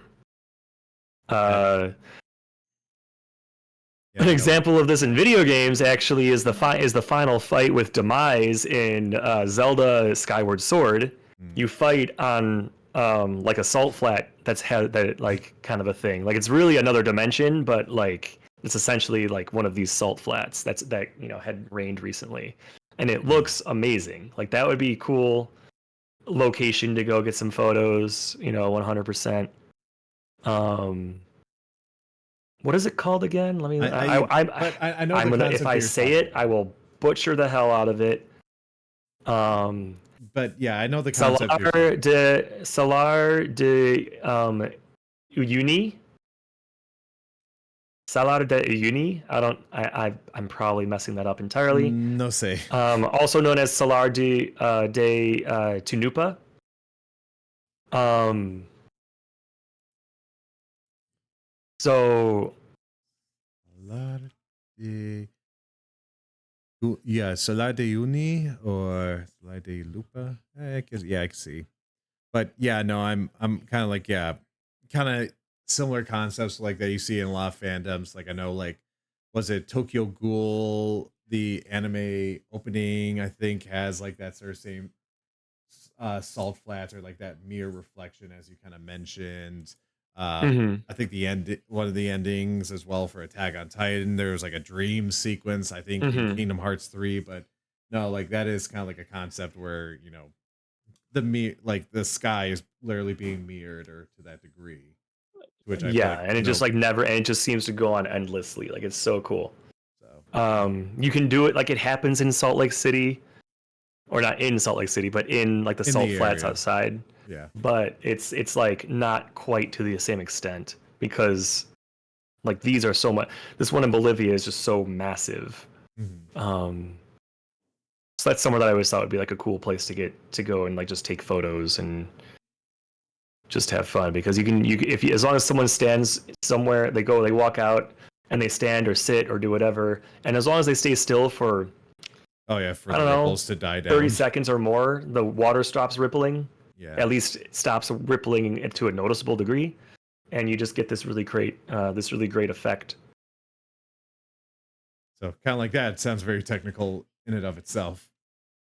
I mean, you have to go when it has rained, but it's not currently raining. No, exactly.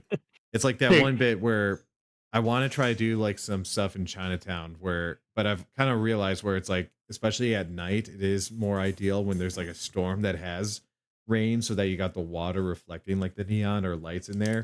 But I'm also like, I don't want to perchance it be like, have to wait at night, have to wait for the rain to stop or whatever. And it's just like technical itself. So, A similar like phenomenon to that, or like um Arctic um Arctic climbers. mm, Um, they will go, and I don't mean like, I mean like Arctic, like rock climbing, not hiking. yeah. Um, they'll go, to all like these locations, and they'll just like camp, not necessarily camp, but they'll just be staying there at like a motel for weeks and weeks and weeks, just waiting for the conditions to be right so that they can actually go and ascend everything. Like Yeah. they'll just like be like living there essentially, like out of their suitcases for weeks and weeks, Until the just conditions waiting are for everything to right. to be just right so they can do it. Hmm. Because like a day may start out right, but they'll know that there's like a something, a low pressure is coming in and it's going to completely, and it would like kill them if they went. um and that's kind of like the similar, like that's kind of like for that kind of stuff with photography, it's kind of a similar boat. Like you got to just the conditions have to be just so, otherwise you're waiting. Want to have like, have you ever seen The Secret Life of Walter Mitty at all? I've read the short story, but I have not seen the film with Ben Stiller. Yeah, I know there was Is that like the one you're a talking about? yeah, I'm talking about that one. I just remember Yeah. like there was like that like one scene where he's with the photographer that he's been trying to track down, and he's like hiding around, like he's like just basically base and waiting to like get a photo of like a snow leopard, and like right as the snow leopard's coming up, you think all right, he's gonna take the photo for a second, but he actually like stops and like looks at it, And Ben Stiller's like, why are you not taking the photos? Like, I'm just appreciating this moment or something like Yeah, that. just kind of taking it in. Yeah, kind of that take it in moment. So it's like, I don't know, that kind of like moment kind of stuck to me a little bit there. Hmm. And that's like a thing too. Like I am a hobbyist photographer, a hobby plus. I do make money off of it every once in a while. Not a lot, but enough to sustain it, I suppose. Mm-hmm. Um, but I'm very much, I'm not gonna have. I'm not the kind of person who takes the camera every single place I go and takes photos. Well, I guess I do take a camera every place I go because I got my phone. But like, I'm not like the kind of person that's gonna like, if I see something cool, my first thought isn't like I must take a photo. I must photograph this in like the most amazing way that I can possibly figure out. Like that's not ever like my first thought. Mm-hmm. Um, I'm not gonna. I like taking photos of stuff. Um, but my first thought when experiencing something in front of me is not to like, oh, I gotta get my camera out, get the lenses going, I gotta do this, do that, I Yeah, gotta set up shit. just enjoy Like life itself. yeah, just like be. I'm really bad at being in the moment, so like I need to make so I like don't want to make it any more difficult by Mm-hmm. worrying about getting like stellar photos of like amazing shit that I might see. Mm-hmm. No, exactly. Unless I've planned for it, like I planned for the solar eclipses. Mm-hmm. I have, I went to the Lincoln Park Zoo to see the lion cubs twice. Once to just see them, and then another time I wanted to take photos of them. Hmm. You know, um, I've watched the joust at Ren Fair many times. I took photos of it once. Let's see about this. Yeah. So it is kind of like an interesting like little tidbit there. Actually, I do have a question here that actually I kind of just thought of for like, especially as you mentioned as a hobbyist. If you were able to make this, if you were able to make photography a full time job, would you want to take that chance, or would you kind of keep it as a hobby? That's always a question that's always been back and forth between my minds, like whether to be a full time photographer or not. And just want to hear your thoughts. If by some crazy happenstance that um photography, god, look at this, Eric, look at all of these Oh yeah, I flyaway just see all the fixes I've little. done. Oh man. um if somehow something led into the direction where that became a very possible reality, I might consider it because I would have the time to devote to it. Mhm. Um, I cannot make photography any more of a thing for me that it is currently already because of time. Mm. Um, but if like it's very difficult to I've when it comes to creative endeavors, trying to make it like a thing, I've tried several things and I'm at a point where I don't know if I have the energy to try another one Mhm. to make it more than just a hobby. If you follow me. I think so.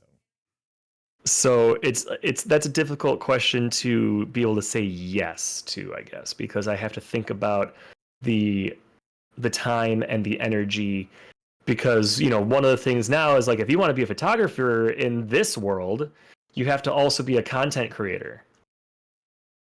um you can't just have a website and then go to networking events and have advertisements however you would do that. You can't just network. You have to also be a content creator. Because people want to see people want to see the latest stuff you've been working on at all times, and I'm sounding a little doomy right now, but that's like what it is. Like if you want to be seen, you have to either make some incredibly strong connections so that you can be seen on a very, very large scale, on a very large stage, or you have to work really hard in social media and consistently post really great work regularly. And then on top of that, you also have to now do reels or TikToks, like clips, because people want to, because that's what the algorithm wants. You, Eric, are someone who's able to do that hustle. I see you posting like, TikToks and that have nothing, that maybe don't always have something to do with photography, or at least don't have something to do with like the photo, like you'll post other stuff that's like really funny and all that. And that's great. That's not something that I can really do. And that's fine. Well, even then, like, yeah, like I know we're talking about like the memes or the CapCut kind of stuff where it's like sometimes like it is that bit where it's like that has been sort of like a good way for me to like make reels and all.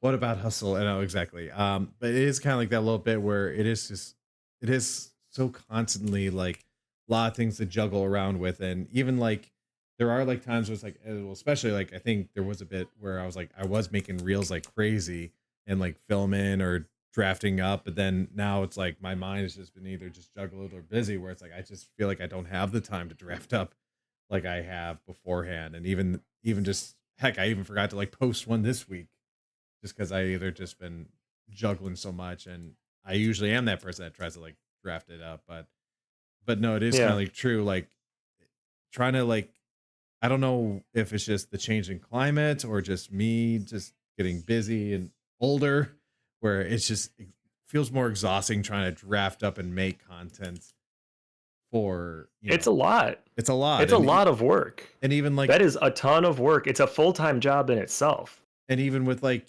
Twitch, where it's like, all right, I've had these ideas, like I want to try to implement, streamer bot or this or that. And either I always feel like I just don't have the time to either implement it, or it's like, I'm trying to keep a schedule of Twitch, and it's just like the mental energy of itself is just a lot right there.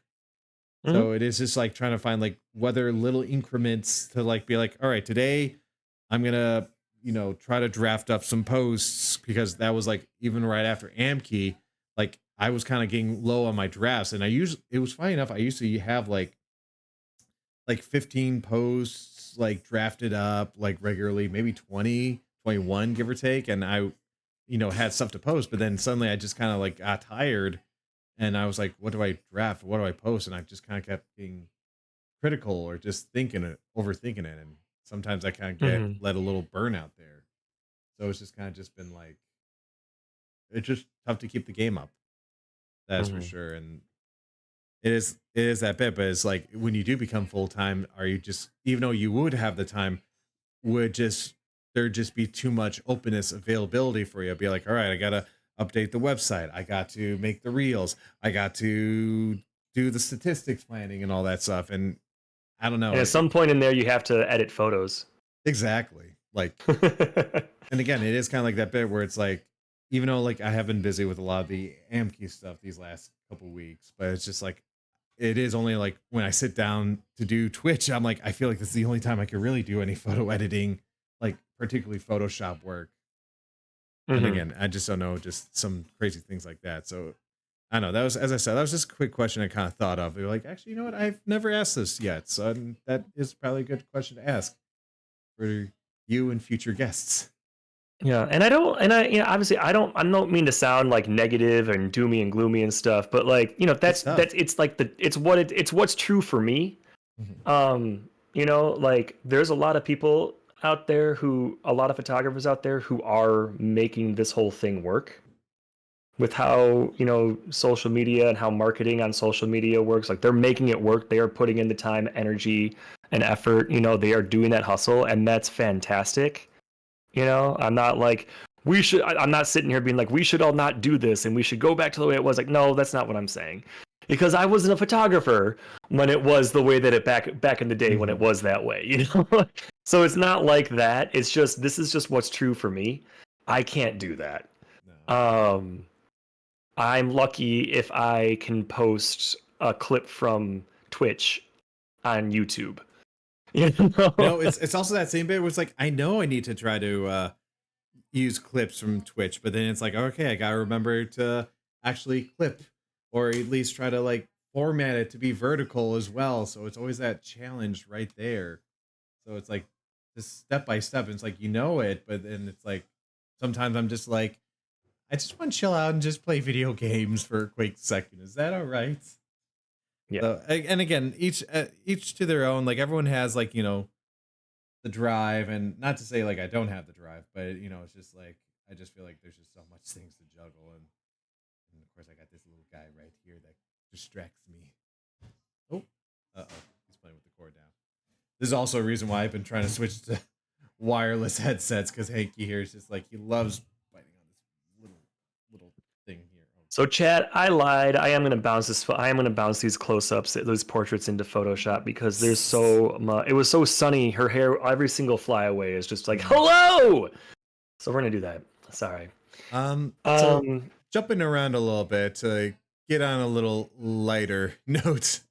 Yeah. Here. But what is it like that? I guess as we were kind of talking about the struggles of photography, what is it about photography that you just enjoy the most? And this was a question for I first off, just I like the overall. dance parties. Dance Hell yeah, dance party. Ducky go quack quack. Rubber ducky go quack Quack, quack. Where the quack. goose at? Rubber ducky go quack quack. It's right there. Rubber ducky go. Oh man. Thank you, Haley. See those dance emotes.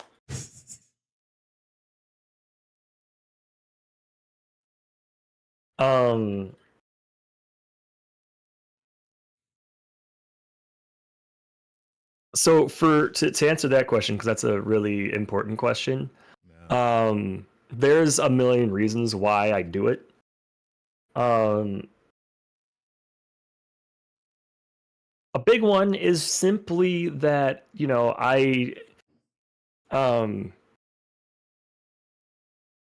I personally don't feel that I'm like the most creative person in the world. Like I bet I can be creative, but I'm not like crazy creative. But I need to have some kind of creative outlet that I can partake in. It's taken all kinds of different forms. Music, video stuff, photography. So that's a big one. It's just I need to have a creative outlet that I can do something with. So there's that. Also, like for me, photography is a very social thing. I like strangely, like I know a lot of photographers will tell you that it's very like solitary, but for me, it's very social. Maybe more on the editing side, it's more solitary. That's true, but again, I stream editing because I want to be social. When I'm not streaming and editing, I go into my Discord and I tell everyone in Discord, by the way, I'm going to be in here editing photos. Come hang out if you want. Mutt, Haley, yourself, Kawaii, Red, like all kinds of people, like can attest to that. But I like the social aspect. I like that because it's like you're interacting with a person 1-to-1, or 1-to-5 or what have you. And you get to have little conversations as you're doing it. Yeah, little conversation. Learn a little bit about each other, have some share some laughs. All that at the same time as you're doing all this stuff. Of course, there's ones where you don't jive well with one another, and that is what it is. But What's Hanky doing there? He's chewing on my cable, like for my headphones. Which again, as I said, it's like I want to get into more, like I need to get a good wireless headset now because he just keeps trying to chew on it and playing with it. And there he goes. He's like, all right, do not let me chew on this. I'm gonna do some other chewing on my end here. Now that is Hanky's cable. So no, I kind of do agree, like on that aspect, because it is kind of nice where it's both a good creative outlet, but also you track a lot. Oh, yeah, you track a bunch of stuff here. And also being able to really quick, being able to work with like, you know, like I've met a lot of other photographers, you know, as a result of it. Like yourself. So, you know, like there's several reasons, you know, why, you know, there's several reasons why I do the cos meetup stuff. And, you know, one of the big ones is like just, you know, just having this great like social pool, you know, that I can use to like, you know, charge up my batteries and stuff, because I'm not like someone who will show up at like a gathering and like just like take control of the room immediately. But I am I do consider myself a fairly extroverted person. In that I need social interactions to charge my batteries. I'm the opposite. So I enjoy my alone time, but I do enjoy going out, or at least I need to just prepare myself a little bit just to change the routine or just somewhat be social. Yeah, see, if I'm spending too much time alone, I start to kind of, you know, I get into my head. And no one wants to be between here. You know, it's a bad spot to hang out in. So, yeah. Now, of course, I need alone time just like any other person, but because if you don't have alone time, then you're not getting anything, then you're kind of not getting anything done for yourself. No, fair. But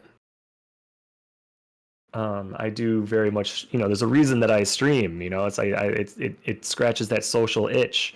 There's the thing, you actually kind of brought this up when you were talking about streaming earlier, yourself, and, you know, figuring out, you know, do I have the energy for like doing these things? And streaming was one of the things that you mentioned on that list.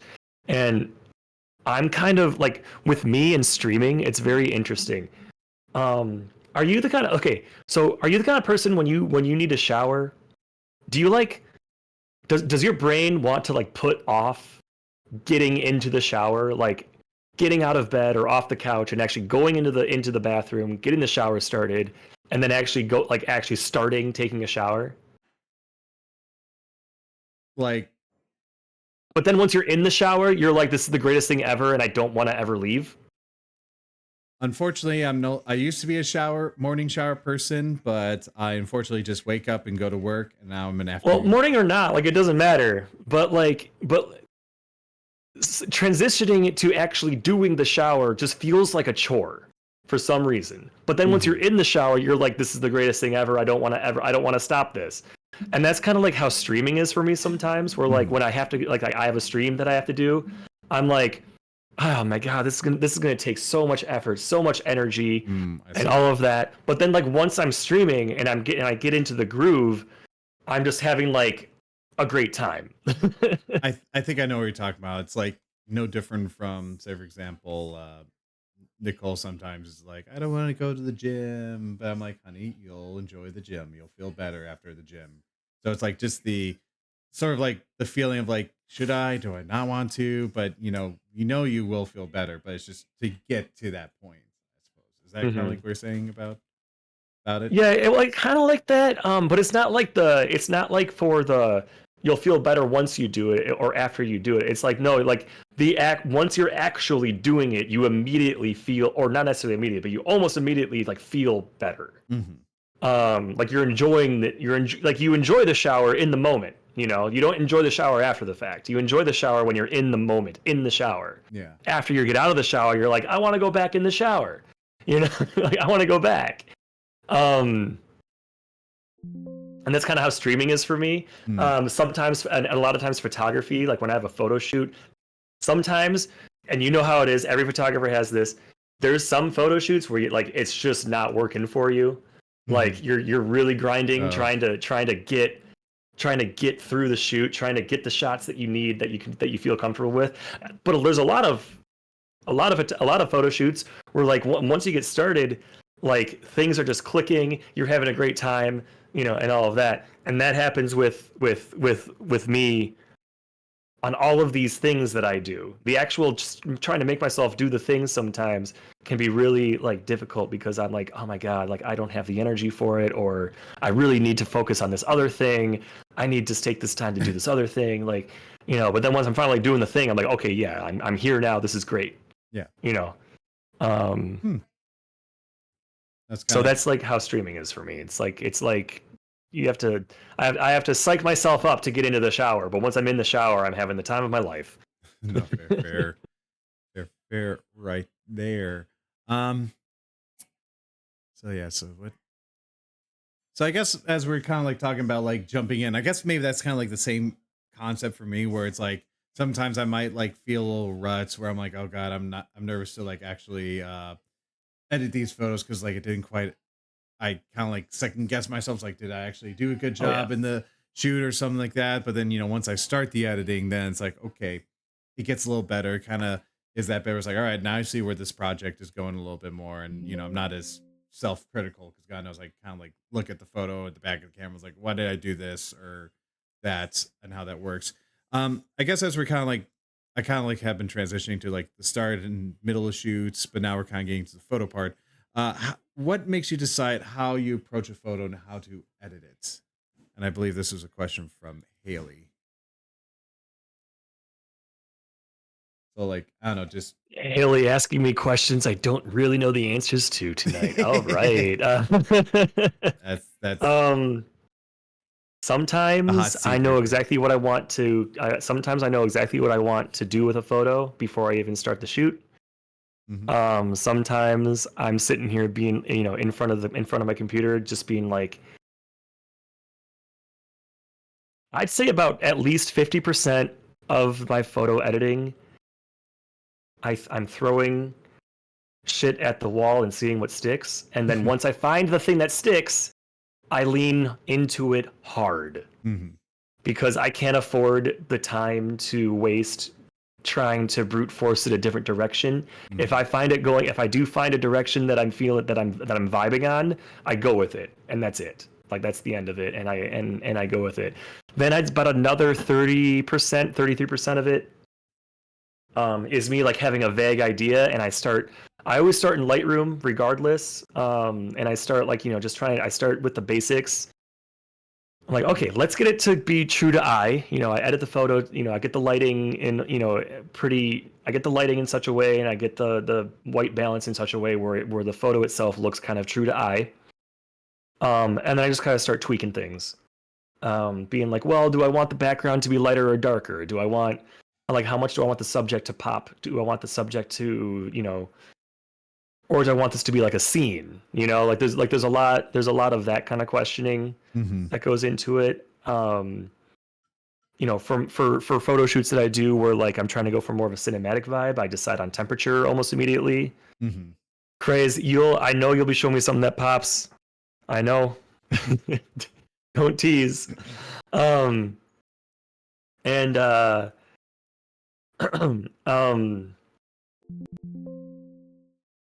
there's like things. So like that's about 33% of my photos is just like like I have a vague idea of what I'd like it to kind of look like, and then there's the other like 27% that or 17% that I know exactly what I want to do going into it. I just have to figure out the how. Yeah. I guess so kind of like getting a good base just to like do the basic like work, but then see what can you enhance it, or if you will. Is that kind of like what you're saying? Hold on one second. Sorry, can you pose that one more time, the question? I was trying to fix something on my stream. No, just kind of like basically what you were kind of saying is that you kind of like go in, you kind of work the photo itself first, and then you kind of like see how to enhance it or try to like add that like little twist or cinematic spin to it. Is that kind of what you're saying? Yeah, or at least, more or less. Or at least like if you have something, you work with it immediately. or whether you just start with something and then see what leads to it, right? Yeah, so that's a lot of it. Um, if I have an idea of what I want it to look like, then yeah, that's what a lot of it is. It's like just kind of get the basic edit, in, and get the photo looking like a true representation of what, what I saw at the shoot. Which isn't difficult to get to at this point at all. Especially since, Lightroom and Photoshop's auto settings have gotten so close to Yeah. reality. Like I hit auto and then I make tweaks from there, and it's usually pretty close. And then I make tweaks from there, and then I get it to the point where I want it to be there, and then I, kind of like play with stuff until I kind of get close to where I want to do. When it comes to tools that I like, that I tend to gravitate towards, within Lightroom, I mean, obviously you have your basic, your basic tools, like your white balances and your tones and presence. But I've recently been getting a lot more into messing with the color mixer. I still don't do a ton with color grading. I will kind of mess with it a little bit, but I've been using the color mixer a lot more. Adjusting, each channel's hue, saturation, and luminance a little bit. Not a lot, but like it makes enough of an impact that like just like messing with a couple things can really affect the photo. I'm also a big proponent of the presence sliders, particularly clarity and dehaze. Oh yeah. I really like using those tools to my advantage.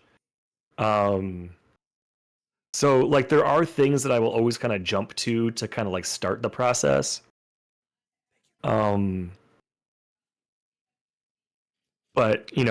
when it comes down to it, it's really just about like just trying, just kind of messing with things till I find something that I'm till I can kind of get it into an area that I like it, and then I kind of go from there. Now with the 17% that I mentioned before, where I kind of know exactly where I want to go with these photos when I'm done with them. The only thing that's holding me back is just the knowing how to get there. And that's a simple, reading online. That's a simple watching a couple YouTube, a couple photographers who like, are on YouTube who, have some tips and tricks on how to do a certain thing. And then kind of like coming up with a workflow that works for you based on that. And then kind of going from there, like, so that's what's always kind of worked for me is just kind of like, okay, like how do other people do this? Cool. I've seen like 3 or 4 people that do it each of these ways. Let's see like if I can, let's see like how like some kind of combination of these things works for me. And then I kind of come up with a workflow at that point, and then I apply it to the photos. I work once I come up with a workflow and a style that I like, I apply it. But a lot of them are like I'm just kind of messing with the photos until it looks Something clicks, and then I lean hard into that. That's where a lot of it is for me.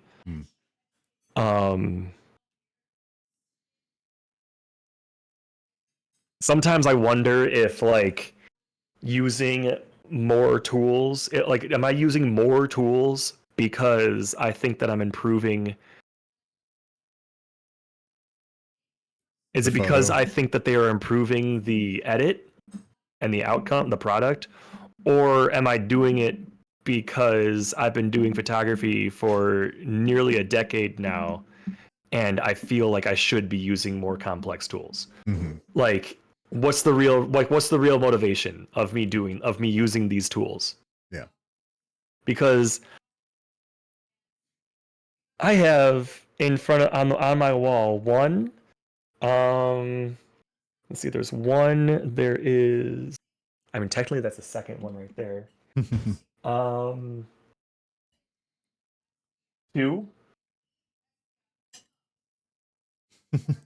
On my wall framed, I have at least 3 photos from my first year doing photography. Like that I printed out just a couple years ago and decided to frame because I'm that happy with the outcome of the whole thing. And that was using very basic editing tools in Lightroom and Photoshop. That was using very simple light and camera, settings and all, setups and all of that. But I'm very happy with, I still got the product that I was looking for. So it's like, it's like that whole question of like, do you bigger tools doesn't mean bigger results, Or how much do you want to cook? Like, you could go, fancy with some cooking techniques, or again, in the end of the day, if you want grilled cheese, you just need a pan and a stovetop, and you're happy with that. Yeah, That could still be the greatest grilled cheese of your life. Yeah, you don't need to do the chef movie grilled cheese if you don't want to. You can just do a simple, I wouldn't do it, but you can do simple sliced American on, white bread, and so there you go. With the crust on or off? Because I remember that kid didn't like the crust. Oh, he didn't want the crust on his? No, he did not want the crust on his. Oh, I forgot about that. Because I'm sitting here being like, man, like sourdough though, man. Like, oh. Actually, no, it was funny enough. Juan and Haley were at our place yesterday, and we kind of like had a sort of like movie night, and Juan saw like my collection, and he like saw that I had the chef movie, and he was like, "Can I borrow this?" I never seen it. I was like, I'm almost tempted to change this movie night to have you watch this, but everyone was like, no, we want to watch Van Helsing instead. I'm like, okay. Isn't it such an interesting thing, like how like that movie? It's like, because it's not. It's just like a slice of life, kind of movie. Like it's not like it's not trying to do anything too crazy, but it's good. Like no, simple, like good. It's just a well-made film. Like it's just a good good job. Like it's like good soundtrack, good just themes. Like even again, like I used to work at a restaurant. There was like some sort of like work ethics or sort of like habits I remember that was like kind of good to have. And especially like was it when he's making the Cubanos and how the son's like, oh, let's give him this bad one because we're giving it to free. It's like, no, that's not it. Just because that's not what this is. Right. Just because you're giving it free, you should still give good quality. Yeah, because it's not about whether or not you're getting paid. It's about respecting. It's really just self-respect. The craft itself, and and just like respect the craft, respect yourself. If you put out your art, whatever it may be, and it's not what you are, and if it's not something that you can be proud of, like that's that's just, you're not even, that's you're being mean to yourself. No, agreed. Don't, like, it's not good for the person who's receiving it either, but like at the end of the day, like screw everyone else, make shit that you're proud of. Don't mind. And that's why that's a small part of why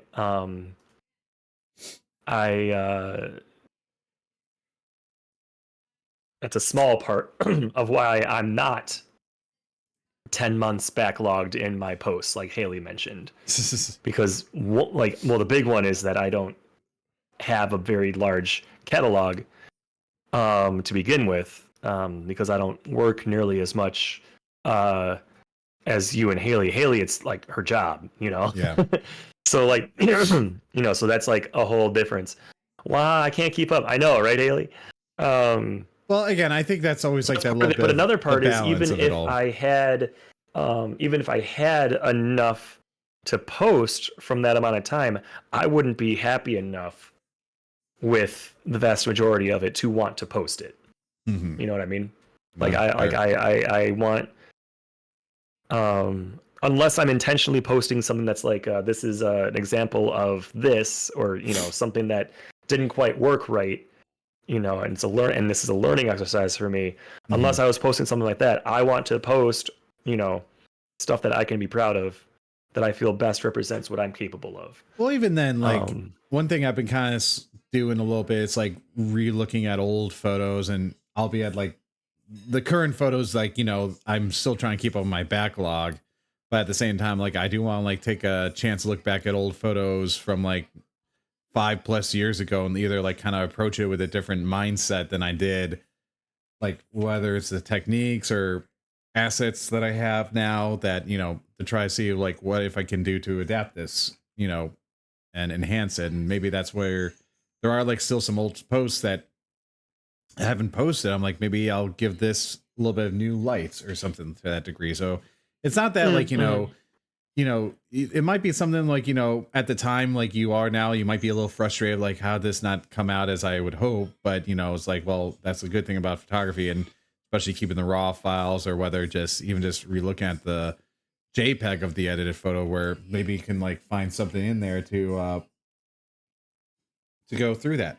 So, so I know. So kind of talking about like how we were talking about chef and all that degree, and how I literally just scarfed down a pasta dish as you were talking. You did. I saw a little bit of the fork moving back and forth quick. I mean, it's salt. I also got a salad here as well. So Good but for I'm you. Like, you got to have that healthiness in there too. I thank Chef Nicole for dinner tonight, which she actually did. Well, thank you, Chef Nicole. This is actually technically leftovers, but she did technically make this. So, but anyway, so like, while as we're photo editing all that stuff, there are like a few different things, habits, or maybe not habits, but just something to do where. Is there any like sort of snacks or something that you like to just sort of chew on? Because again, how sometimes the photo edit process can be a little long and what have you. So I don't know, just kind of just curious, like what's your go-to snack, especially for photo editing, like on like whether if you are doing it during streaming or if you are just sitting down and just going through your photos on a regular night. It's so unhealthy, but my dad. You know how you there's certain things where you are your parents? Mm-hmm. Yeah, mine is my dad's sweet tooth. Particularly, they're not even good, okay? Like, they're not even good, but I have such an unhealthy affinity for Oreo cookies. Oh goodness, yeah. Those are deadly. I could go through a sleeve of those in about 20 minutes. Oh, really? Yeah, it's especially if I have milk to go with them. Ooh. There's a couple things that I could eat to the point of making myself ill. Brownies, Oreos, Cinnamon Life cereal for some reason. I don't know. I think that's just a remnant from when I was a kid, and I was just obsessed with cinnamon flavored cereal. Same thing goes with like probably Cinnamon Toast Crunch, like. But so like Oreos are like a big one. What's other ones that I really can go ham on? If I have like a pop to go with it, then Doritos, 100%. Like I can just destroy a bag of Doritos.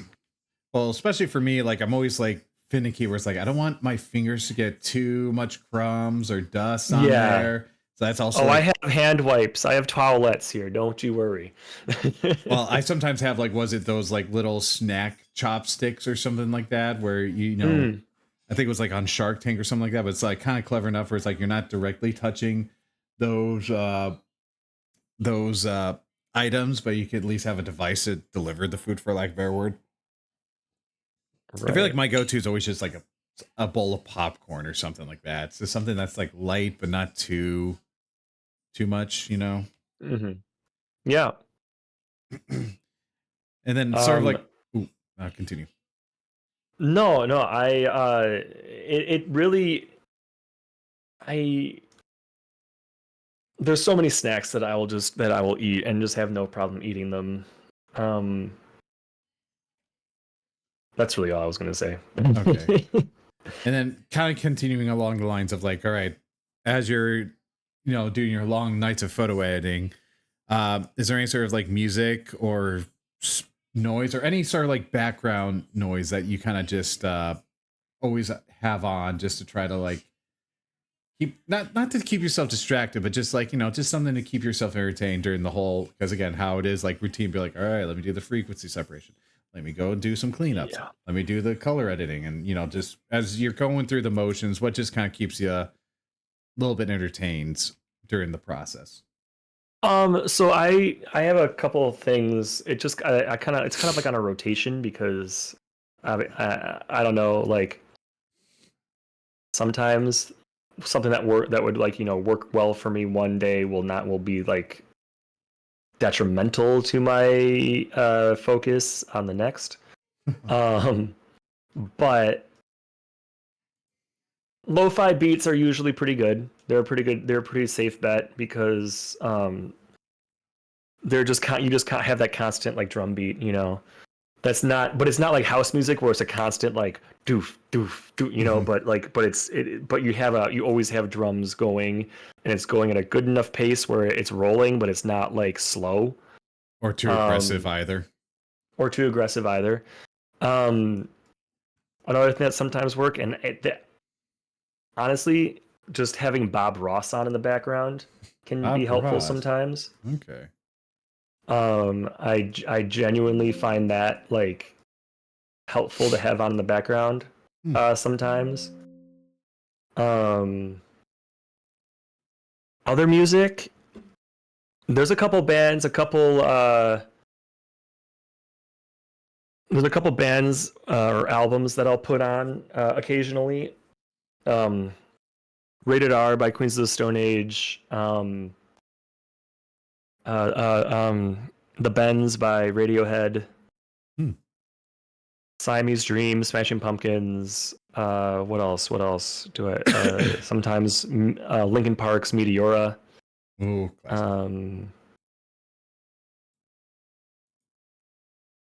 I'll put those on sometimes. I have a couple playlists on Spotify that I'll occasionally listen to. And then the other thing that works a lot for me sometimes, depending on what it is it's not even having stuff on the background. It's just getting into Discord and just being in voice chat with people while I edit. If they are also photographers, that's just a plus, an added bonus. But really, just anyone who just needs to work on stuff, and I'm just like, all right, let's all hop in my Discord voice chat, and you can just chat while we're working on the stuff that we need to work on.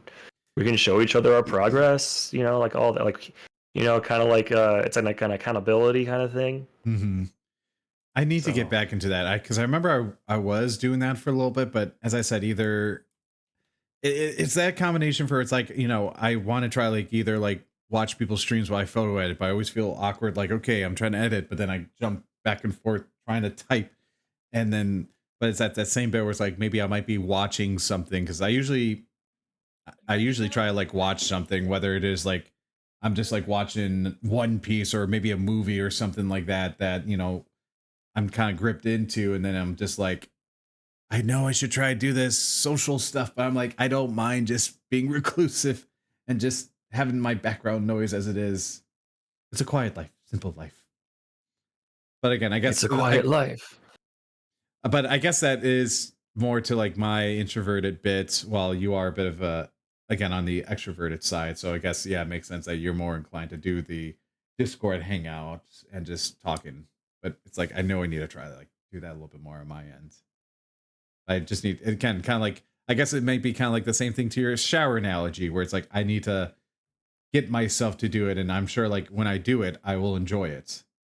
So, right, yeah, because it's not because that's a little different from like that's slightly different from like that's because it's not that analogy isn't quite the same as like ADHD brain because that's like you're not getting the endorphins from doing the thing that you're supposed to do until after you've fully completed it. What I experience is while I'm doing it, I like get the positive, kick and everything. So I think that's like, yeah, that's kind of like the difference there. Fish are friends, not food. It's true, Eric. Fish are friends, not food. Oh my stream elements. I need to have my when I get like a streamer bot and make whatever modded name or something like that. I'll have that. Again, I'm as I said, I'm trying to transition from do my notifications or things. I don't know. One thing at a time. Hi, Justin. How you doing? Hello. Haley says you both should try 5-hour conspiracy theory videos. Oh, is that what Haley told you was her answer? Something to that degree. In fact, she just messaged me like the whole whatever random lore of the Liberty statue being a person, or I forget what the heck it was. I was just like, whatever the reaction was, like, is like, huh? And I was now, wait a minute, Haley. I gotta ask now. You don't subscribe to any of these crazy theories, right? Like I gotta this is our friendship hinges on how you answer this, Haley. or it's like that bit where you know it's crazy, but you just can't look away from it. I don't know, or just that bit where it's like you enjoy like the kind of like was it welcome to Night Vale, where it's like it sounds so normal, but then it gets like weird with the stories or something like that it becomes like such a weird like thing. Man, breaking out the Welcome to Night Vale. I feel like that hasn't been like mentioned in the Zeitgeist for nearly a decade at this point. No, honestly, yeah, I remember like listening to that, and it was kind of interesting on that little bit there. I make the all hail the glow cloud reference in like friends chats all the time, and no one gets it. Yeah, I need to re-listen. That's all hail the glow cloud. Yeah. The glow cloud has now moved. It is no longer hovering over the donut factory. It is now over the firehouse and getting closer to City Hall. Although local authorities don't know what is the cause of the glow cloud, some residents have it has caused the Dalmatians of the firehouse to pray in awe of the glow cloud as they howl to the glow cloud as if it's the moon itself. I don't know, just kind of like that funny little bit there. Man, I have not thought of that. Yeah, no, it's kind of funny. I just came out of nowhere, and I'm like, oh damn, yeah, that is a deep cut right there. So as we were Juan said Mariah Carey is a clone. I mean, it's not that far fetched. She's got enough money to clone herself. I mean, yeah, we did see her frozen in ice for to get ready for Christmas and all that stuff. So yeah, it's a possible theory. So as we're talking about like, music and all that stuff. So question for you, Michael. Are you in a band? I am in a band. Yeah, no, I am. I was waiting for your Scott Pilgrim quote, but okay. No, never mind. Like, I'm in a band, and he was like, "You're in a band," and I was like, "Yeah, I am totally in a band." Here we go. I was waiting for someone to redeem it on my stream. Oh, fair. Yeah, I am totally in a band. If I do, yeah, it does work that way. That's my band. We're called Fantastic Mammals. Is my ads break thing working, chat? I don't even know if that's like correct or not. I tried implementing an ad break like warning type thing, so I don't know. If ads are playing on my stream right now, then good, because that's what my streamer bot thinks it is happening, but I might be wrong. But yeah, no, I am in a band.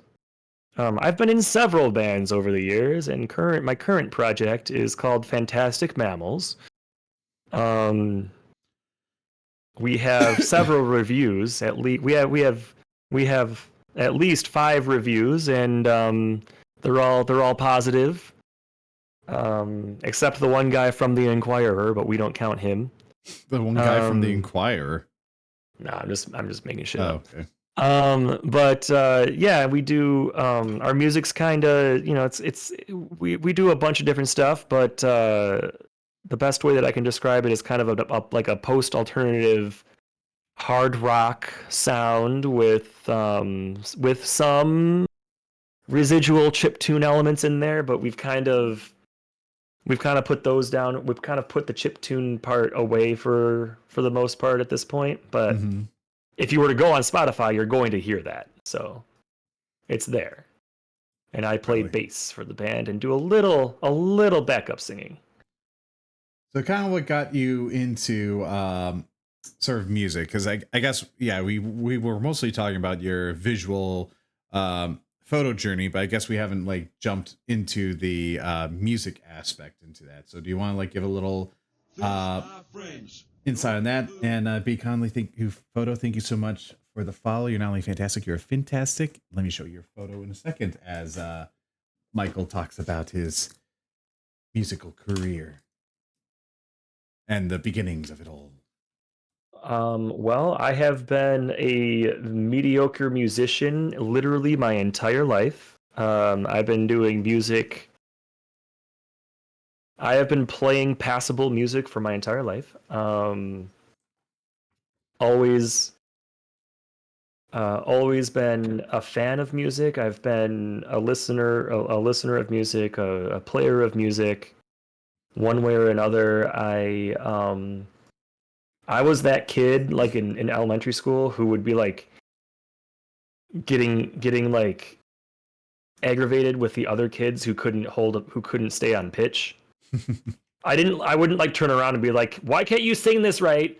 But like I'd be sitting there like I'd be standing there like singing, and then like the kid behind me is like way off pitch, and I would just be like so angry about it. um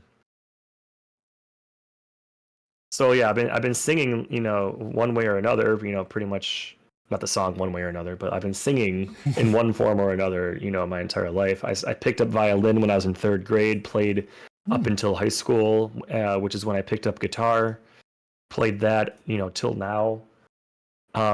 Picked up bass about 12 years ago, 13 years ago almost. And I've been playing that up till now.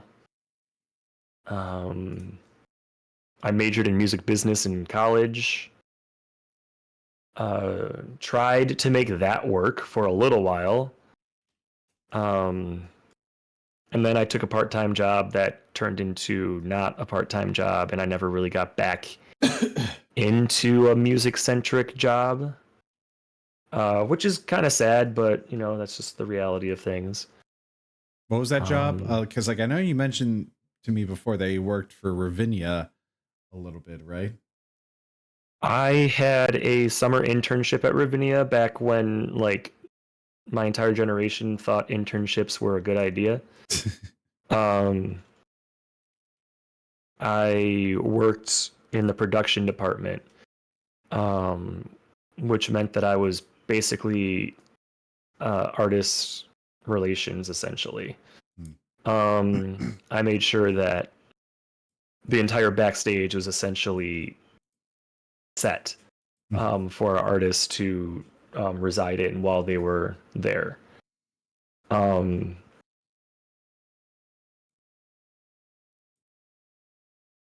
also did a lot of driving for Ravinia, so I drove artists around, to and from airports to their hotels. I had to run errands if I was like, for like a specific gig. I was like assigned to be the runner for the tour manager.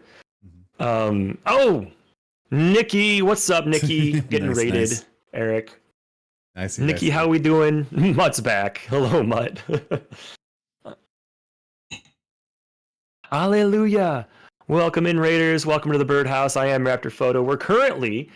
I'm currently guesting on a Snap and Chat hosted by Eric Jaws Photo, who is like I said, the host tonight, and asking me a bunch of questions about my life. So welcome in, Nikki. I hope your stream went well. What were you playing tonight? Rita, was it Repo? Did you get some Repo in tonight? Of course, every time I'm hearing Repo, I'm thinking Repo Genetic Opera, but I know it's like kind of like that kind of game or something like that where I don't know, whatever. There was like a funny clip I saw that was like animated to like, was it Family Guy? Like when the Star Wars. Yes. So I don't know. For some reason, that just gave me a good tickle. It's like, look, they threw out a whole couch here, and I don't know, just seeing it animated, just honestly, it was like, okay, I think I understand this game now, even though I've not played or seen too much of it. Yeah, is it like Lethal Company, but you're just getting items or whatever? Was it? It's very similar to Lethal Company, actually, but it's It's got its own little twists that make it. It's very much its own thing. It's a little bit more chaotic, actually, in my opinion. Nikki, you got to raid and run, but you got to go. Love you. Have a great stream. I will lurk. Thank you so much for the raid. Thank you so much for the lurk, Nikki. Everyone, I did a shout out for Nikki. Make sure to give her a follow. She introduced me to Repo last weekend, which is why I was able to play it on Monday night and not make a total ass out of myself, because I, was able to learn from her and a few others. So give Nikki a follow. She plays a bunch of different games, including Repo. B. Connolly Photo, thank you so much for the follow. Welcome to the Birdhouse. Welcome. You know what we're doing tonight. I've seen you in chat already. You know what we're up to. I am a Chicago photographer, just like Eric Jaws. Young Eric here, however, is, I want to say he's more of a I want to say he's a professional light, whereas I'm an amateur. I'm a hobbyist plus. Meh. I'm whatever. Well, no, I think that's a good way to describe you, because like you're professional, but it's not necessarily like, this isn't like your main gig. Yeah. Whereas like me, I'm not a professional, but I do make a little money off of it every once in a while. So I think that's a good way to put it. And I guess because you kind of started doing photography in like 2016, 17, while I've been doing it since like high school or something like that. So right. Like, well, you have that too. But no, I know. Of course. It just matters too, or it doesn't matter. I don't know what I'm saying. Honestly, I don't know what I'm saying at all. No. Who never knows? However, I mean, when I describe people and their level of professionalism with anything, it should be taken with a grain of salt. I know Eric knows this, but it's fair to say, but I should say that out loud, because not everyone knows me as well as Eric does. So I'm gonna just kind of reiterate that fact, that if I'm talking about anyone's level of professionalism or capabilities with anything, don't take it seriously unless it's very clear that I am being very sincere. Because I am that kind of person. What were we talking about though? Sorry, Eric. Right before the raid. Musical career. Oh yeah. So I worked at Ravinia. I did all that, and then after college, I started working at a music tech school in Chicago. I was there for, I want to say 3 or 4 years. I can't remember. I think it was 3 years. Which school? No, 3.5 years. A music tech school. It was called Music Industry Workshop. Okay. Oh, you're right. Thank you, Haley. I gotta change my scene. It was called Music Industry Workshop. I actually met the guitarist of my current band while working there. He and I were both there.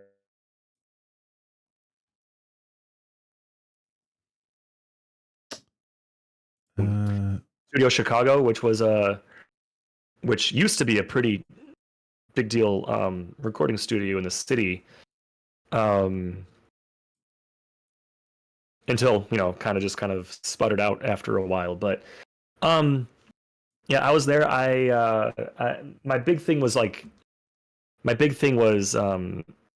just getting people in the door and getting people enrolled in classes and stuff. So it was a little more sales heavy than I like. But I also coordinated a couple of our programs. Mm-hmm. There was a while where I actually knew things about digital music production, like academically speaking, which is kind of weird, given my background in not digital music production. And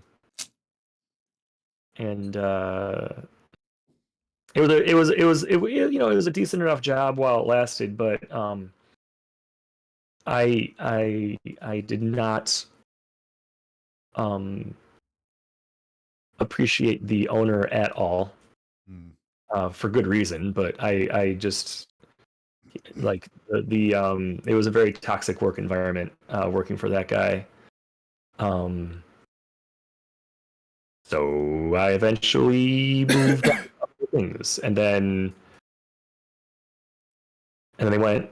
And then he closed the doors not long after that. not because they couldn't survive without me, just because I knew it was a sinking ship, Yeah. and I got You got off it just at the ideal time before it went yeah, crash it's down. like, you know, my friend, for example, like he just kind of lost his job and he was just kind of screwed. Hmm. You know. Oh, that's rough. So then, so you sort of met your current band member or something like that. So how did that kind of evolve from that? As you mentioned.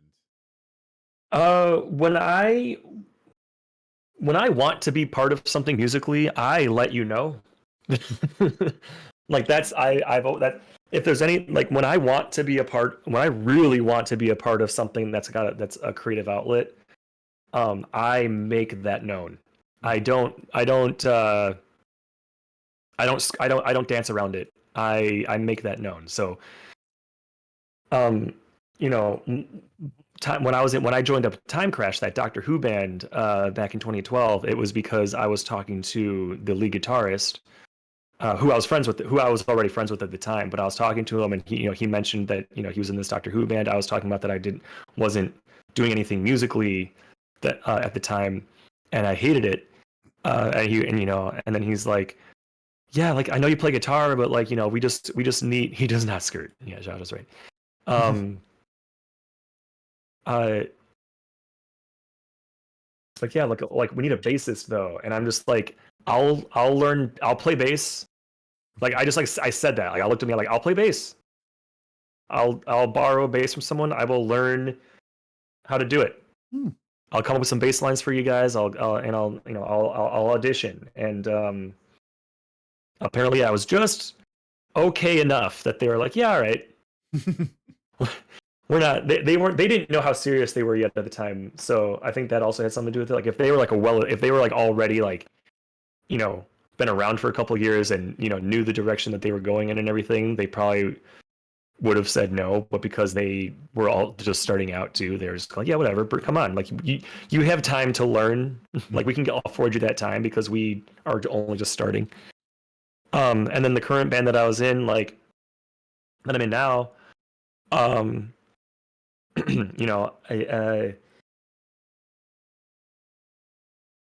the friend of mine that from MIW that I'd gotten to know, also the lead guitarist of this band, strangely enough, he was at like one of my parties that I was throwing at my apartment at the time, and you know, he had mentioned uh, he was talking to someone else. I did like it was like a cartoon. I was walking past him and another friend of mine, and he was talking to this person, and I can't remember who it was, but he was talking. I heard him say the words, "Our bassist quit." Hmm. And I literally, it was like a cartoon. I like did a stop, like my shoulder like leaned back and like I turned back towards him, and I was like, "What's that?" Brad, I've been telling you for years that I really like your music, and I want to be involved with it sometime. And he's like, "Yeah, like you can come out and see if we jive, you know." Um, so yeah. So you're And almost then like even Cos Meetup, like, you know, on the very first event, I like reached out and was like, yo, I want to be like, it wasn't like a Cos Meetup yet, but on the like when the very first like protest meetup was being done, and it wasn't Cos Meetup, it was just a bunch of people who were wanting to get together and do a thing. I like reached out and was like, tell me how I can be of help. yeah. I want to be involved with this. Like, I don't just want to attend. Like, I want to be involved because Taking this the is initiative or something like that. this is a cool thing. What the motivation is for this, I don't know. Is it purely because I want to be creative? Maybe. Is it also a little bit because I want to, just like be involving myself in things and and meet people and like do cool shit? Probably a little bit of that too, but Mm-hmm. whatever that, so is the motivation a little bit selfish? Maybe a little bit sometimes, but it's still, it's still it's all of the things, so yeah. What wrong with that? I mean, some people think there's a lot Nothing wrong wrong. with that, Haley, but you know what, I don't give a crap. it just depends how, I suppose, you approach people about it, or to that degree, I guess Yeah. maybe that could be something like that. Oh yeah. Because as we've learned, there can be some people who can be very high energy, enthusiastic, but then it kind of like gets a little either too manic or too controlling, or I don't know, just something to which it just seems too. I'm trying to think of the right words, but you know what I Mhm. mean, right? Yeah, yeah, no, I know what you mean. Over There's enthusiastic or getting something. involved. There's wanting to be involved, and then there's like um getting involved, Yeah, like yeah, just getting yourself involved in it all. Like just getting yourself involved in it all. exactly. Um, Let's see here. Um, so let's kind of go back because we were talking. You were talking a little bit about some locations here in Chicago. There was like one question that was asked by Kauai.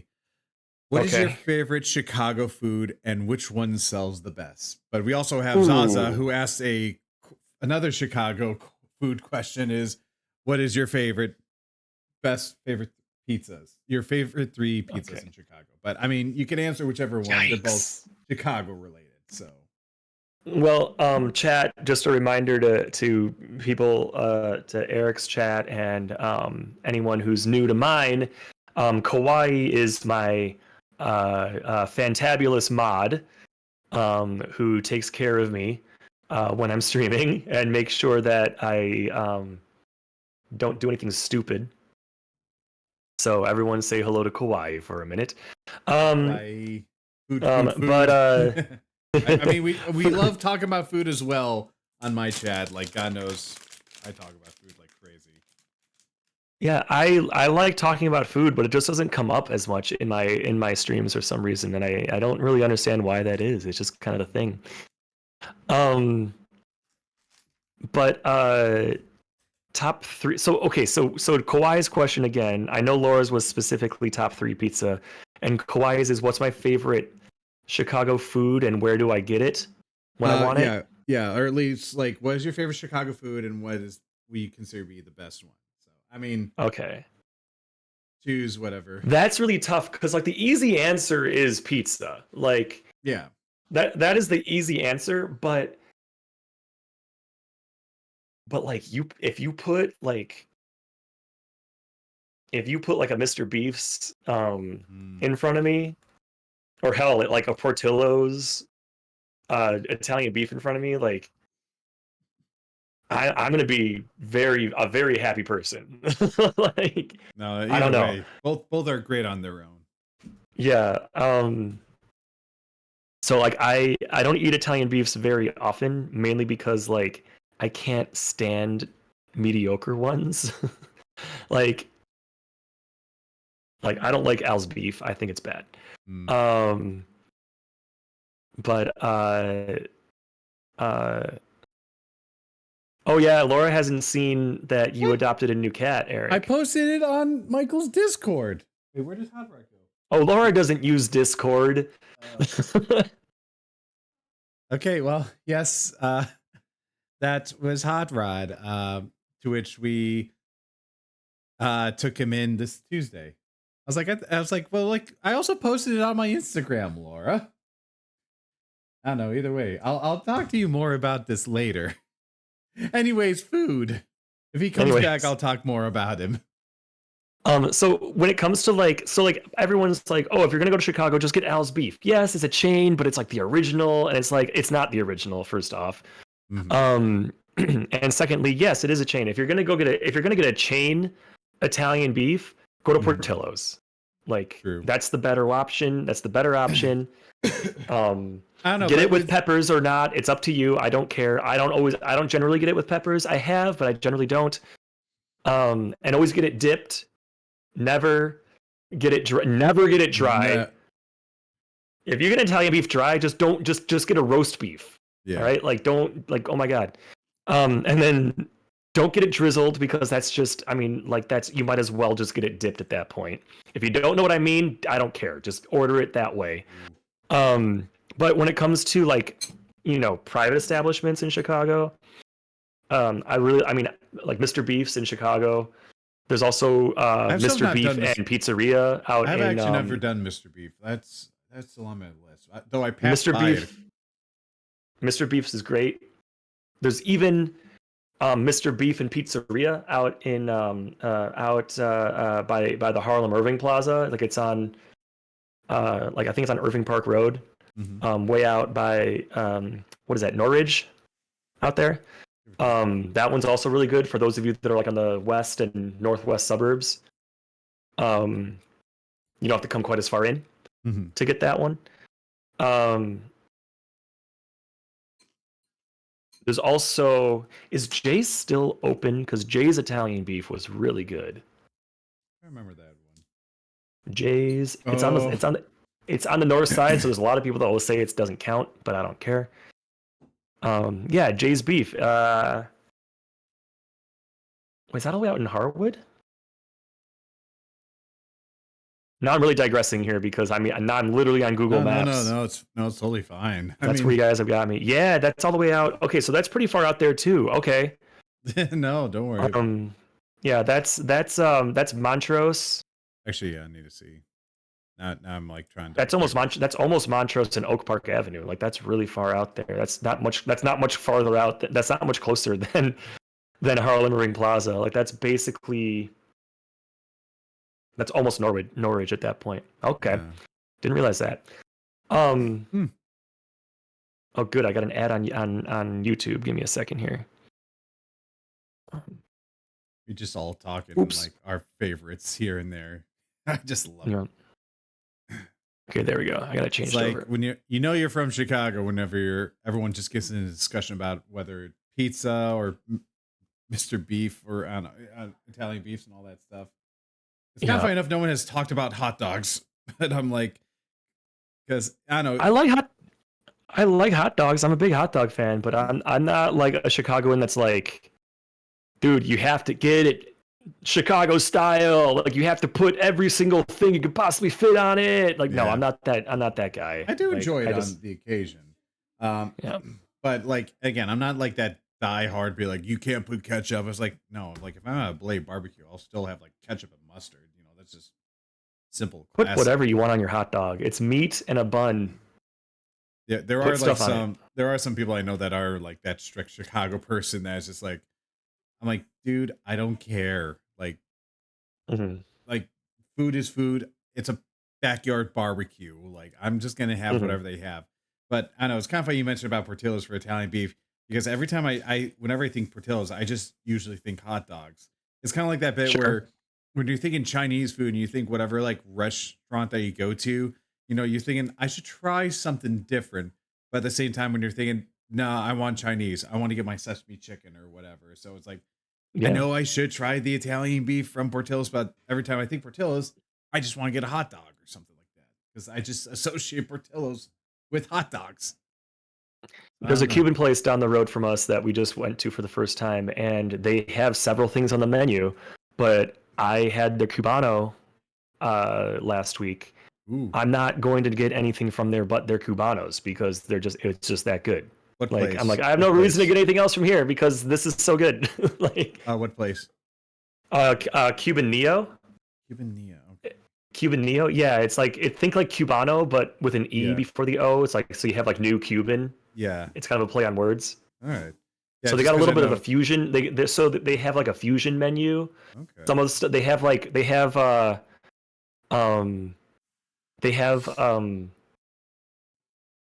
you know, your staples, you know, like the Cubano. They have your fried plantains, your sweet plantains, and all that. But then they also have stuff that's a little bit more fusion. And we had a thing, the tostones, and it's their sweet plantains, but like served with like an aioli and lime. Ooh. Yeah, so it's like it was a little different, and we tried that out, and it was so tasty. Really liked it. I've never had that before. Yeah, because I'm trying to find some other Cuban places because I know like 90 Miles is in question right now, like whether they're still operating or not, and that's usually 90 Miles has kind of fallen on some hard times. So it's like, ooh, yeah, I need to for reasons. For reasons. So anyway, getting back to the questions. Oh yeah, so Yes, yes. Also, Connolly asked, "Do Chicagoans like Garrett's?" Yes, Chicagoans No, actually do yeah. like Garrett's. No, same. Like The I remember I brought Garrett's when I was in upstate New York for like I would often bring Garrett's popcorn, and I remember like even like I would pick out like caramel and cheese popcorn, and some people are like, oh no, that's weird. It's like, no, you have to try this. This is a combination in heaven next to peanut butter and chocolate. I don't know, something to that degree. The thing that Garrett's has over other like restaurants from like that do other like actual restaurants that do like like deep dish restaurants or hot dog joints or Italian beef shops, the thing that Garrett's has, the advantage that Garrett's has is that one, well, they didn't invent it, but like it kind of like created the Chicago mix, which is that caramel and cheese popcorn like mixture kind of a thing. Like that was their thing. That's their staple, yeah. And you don't find a lot of popcorn shops. There's not a lot of just popcorn shops anywhere in the world. Like Garrett's has kind of filled that market. Does Nuts on Clark, do they sell the popcorn? I honestly, I've literally never stepped foot in Nuts on Clark. I've always passed in my by life. it. Like I know there was whenever we would walk from Nicole's apartment to like the Wrigleyville area, we always passed by it, but never went inside it. And yet I also see it at O'Hare as well. So I'm like, yeah, but I feel like I've seen them sell the Chicago mix popcorn. So I'm not sure. They probably do. I just don't know anything about Nuts on Clark because I've literally never in my life stepped foot in there. Same. But anyway, so I wanted to answer that question. Actually, that was a Yankee, about Garrett's Yankee Christmas swap that I gave out to when I was in Massachusetts celebrating Christmas with Nicole's family. Like that was like I grabbed a little bag of Garrett's popcorn, and just to like, and I also picked up like whatever Chicago tchotchkes that was at Midway Airport, because I was like, all right, I want to participate in the Yankee swap. I'm like, what do I get? I don't know what to get, so I'm like, all right, fine, I'm gonna bring Chicago stuff. Sure. And that's a good one to bring that isn't pizza. And then also, but is also like really easy to transport. Oh yeah, exactly. Most importantly. And I was still under the dollar amount that was needed. And to go off of what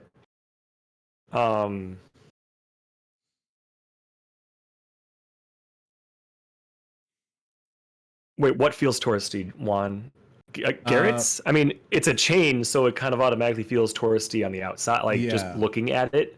I mean, they have a Garrett shop on Navy Pier, which so it's like I get that like, oh, Nuts on Clark is touristy. I have no idea. Honestly, I have no thoughts on Nuts on Clark. But if you think it feels touristy, then sure. Now pizza. We were talking about pizza, I think, right? Yeah, so that was the next question. I guess you talked about Italian beef, so I guess Jay's was Portillo's you said was your top. I said three places. I said Mr. Beef's. There's also Mr. Beef's and Pizza in Norridge. There's Jay's Beef in Norridge. Now there's going to be people that are like, that doesn't count. It's like, I don't care. I count it. It's an area.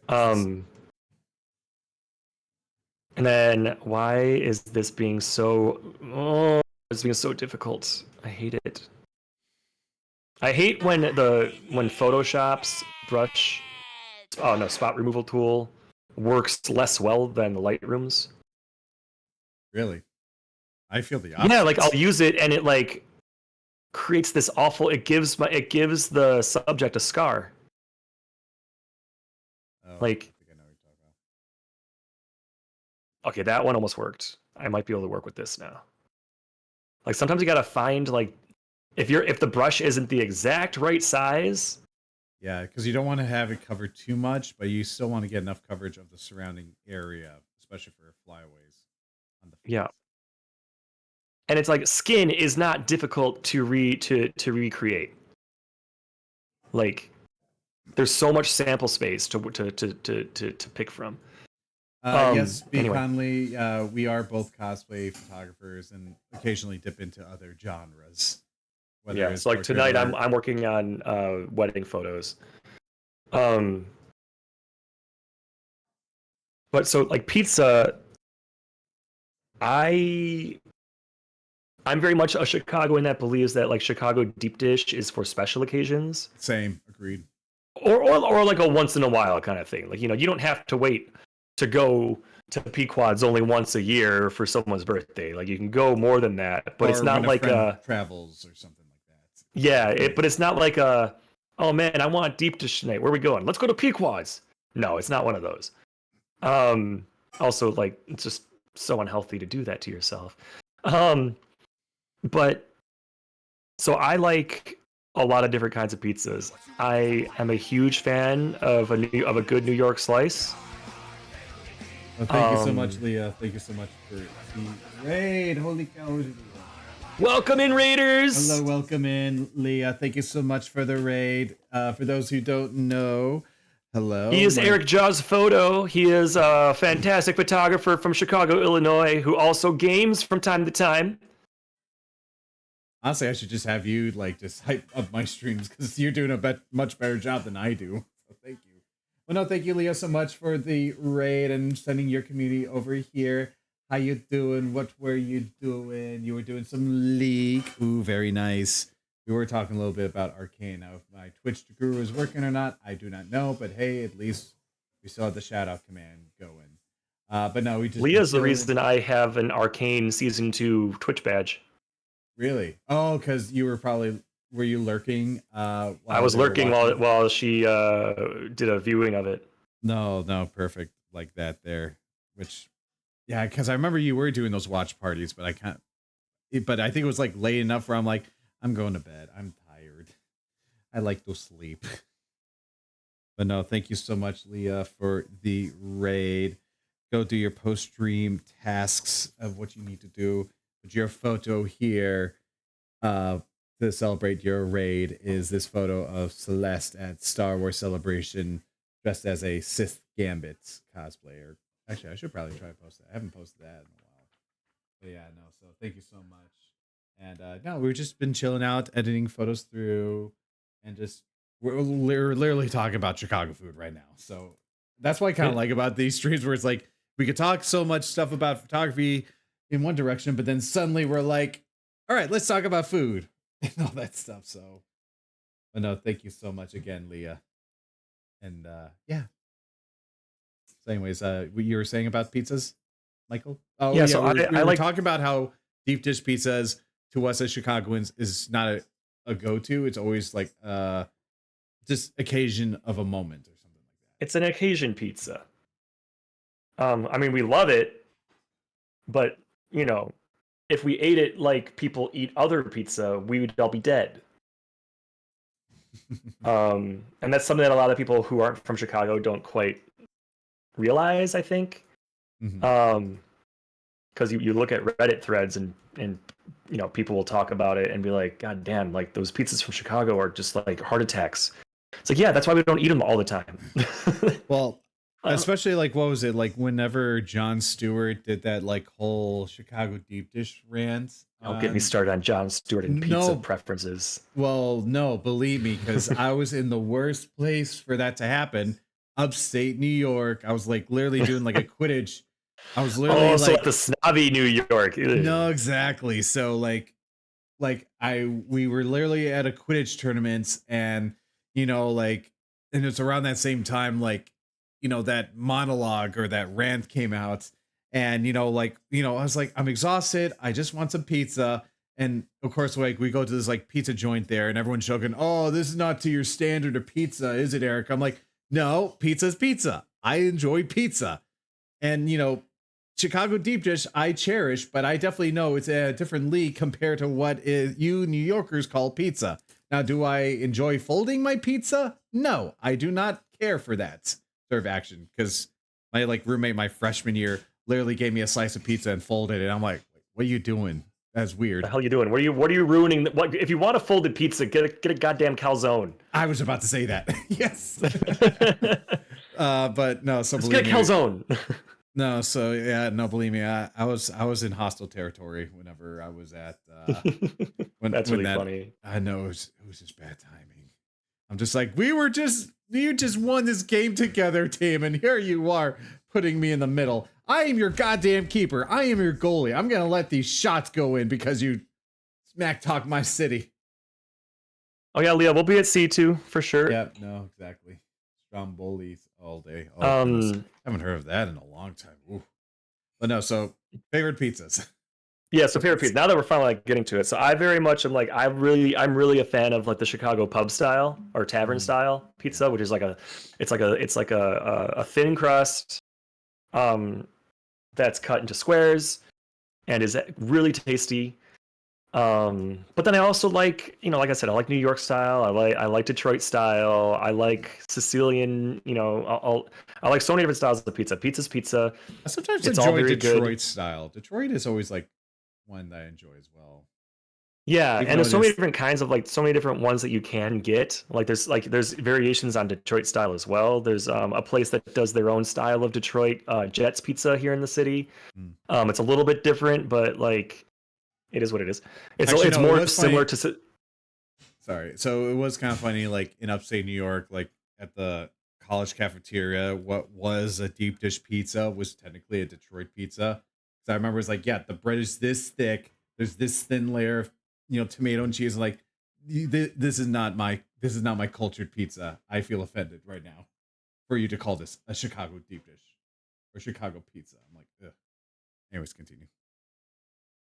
No, I mean Laura and I actually dealt with that this morning because Laura was Oh, on our Chicago food this morning, and someone was like, "My daughter's a foodie.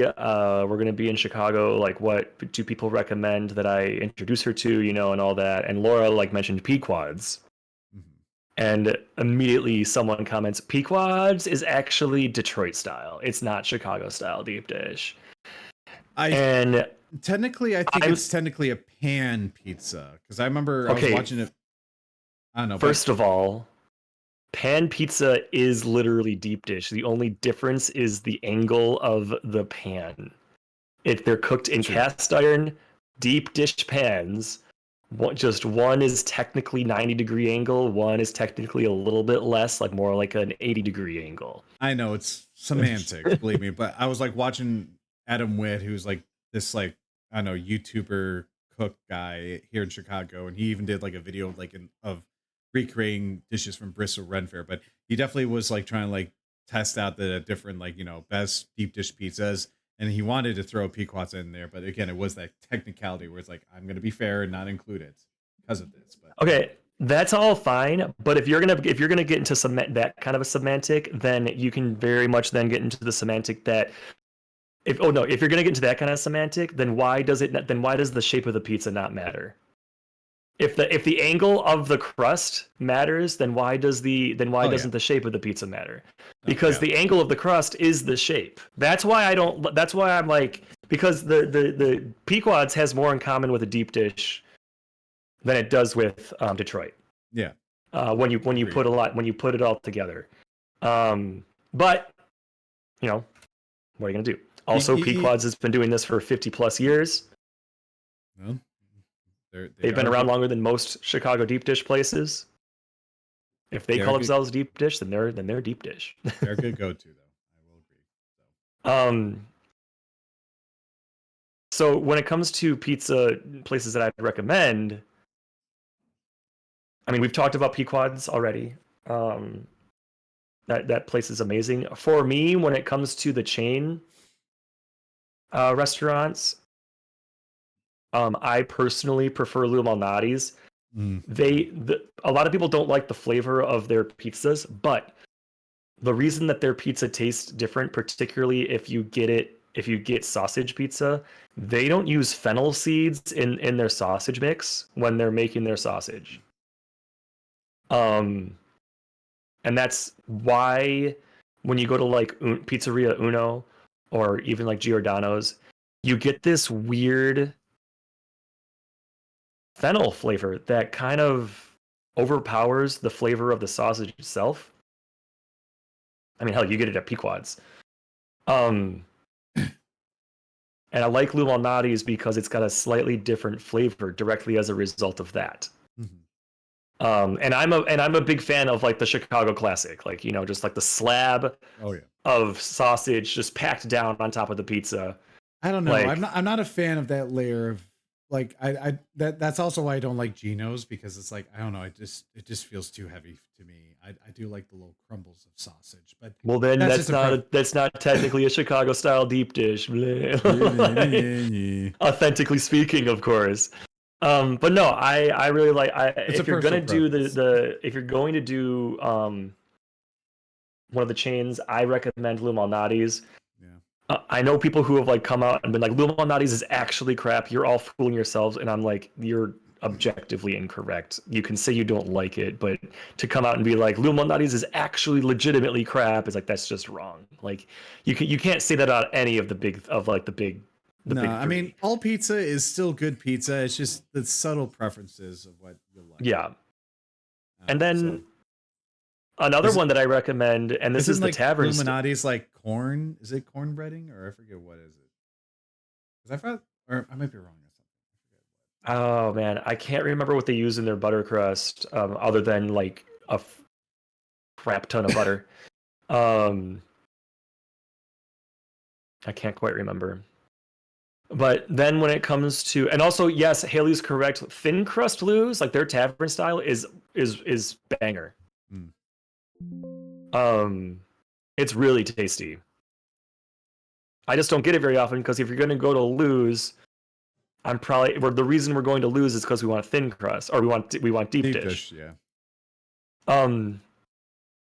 Now that thin crust has entered chat, my favorite place to get thin crust, there's a lot of them. There's several that I've had on the south side, like in and around like Bridgeview. But one of my favorites that you can get on the north side, at least, is Chicago's Pizza. They have, I think, 3 locations, maybe 4. The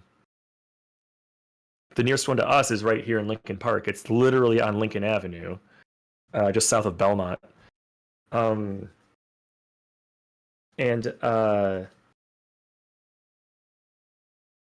Their tavern style is like one of my favorite, like when you think of like what like the sauce and the cheese is supposed to taste like, of like a thin crust Chicago, like a tavern style, like that's it. Like that's what it's supposed to taste like. That it's like, it's got that, like, it's just so good.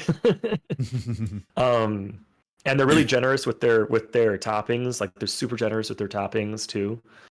A lot of people swear by Art of Pizza. I think Art of Pizza is crap, in my opinion. Oh wait, it's very much my opinion.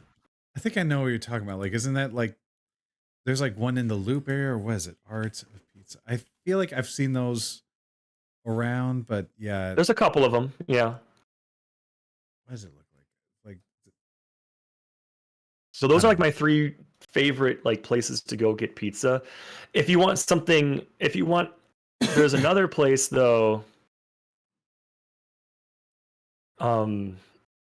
I can't, like, it's not my go-to anymore, mainly because even when I lived near it, I didn't go there that much. But there's a place in Rogers Park right down the street where I used to live called JB Alberto's. And this place is famous, like on the north side at least. They have great deep dish pizza. They do a stuffed pizza as well. They got other crap too. They got ribs. They got all the shit. But it's called JB Alberto's. It's on Morse.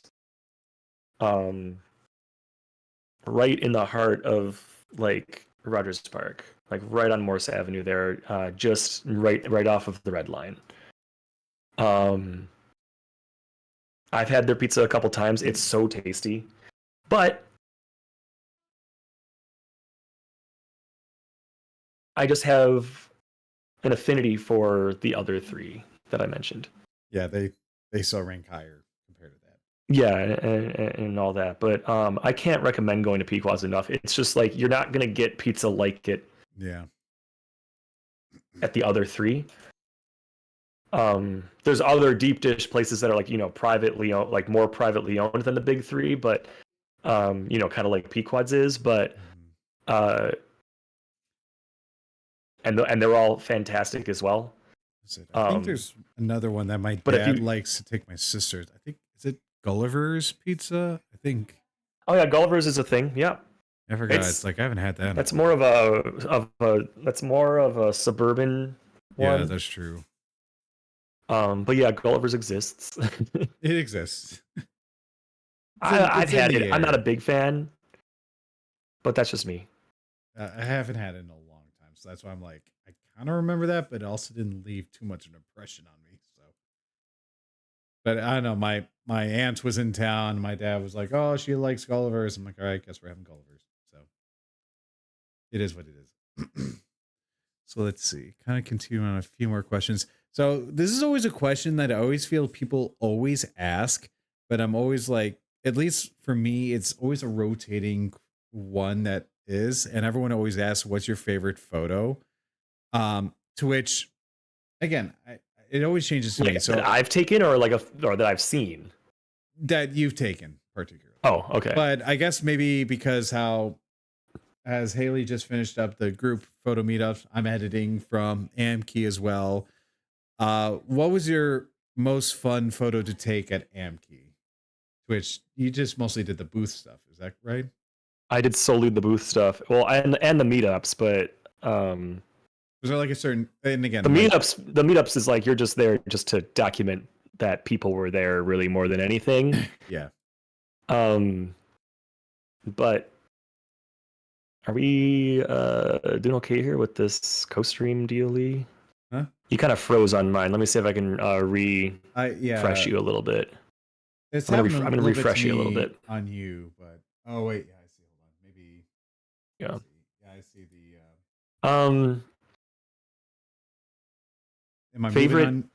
Am I moving Yeah, on you're your moving side? again. Yeah, Okay, yeah, you're wicked. All good. right, cool, cool, cool. My favorite photo I took. All right, now Kawhi's like, it better be the one of me as and my friend as ball gown, Vi and Caitlin. Oh yeah, no, yeah, I saw that when I But was going through those photos. yeah, Vi and Caitlin. Man, Oh my yeah, so I had a couple throughout that weekend. Honestly, like it's really difficult for me to remember everything, but I had several throughout the weekend that I felt, I showed up, you know. hmm Um, but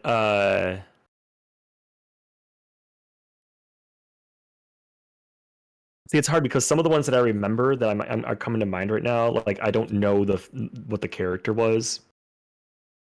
Um, because I don't recognize it because there's 50 million anime and I've watched maybe 0.01% of it. yeah. All right. Well, can you Um, describe like what the character looks like? Maybe hopefully I can fill the blanks there. maybe 'Cause I that's a definitely tough have no one. idea.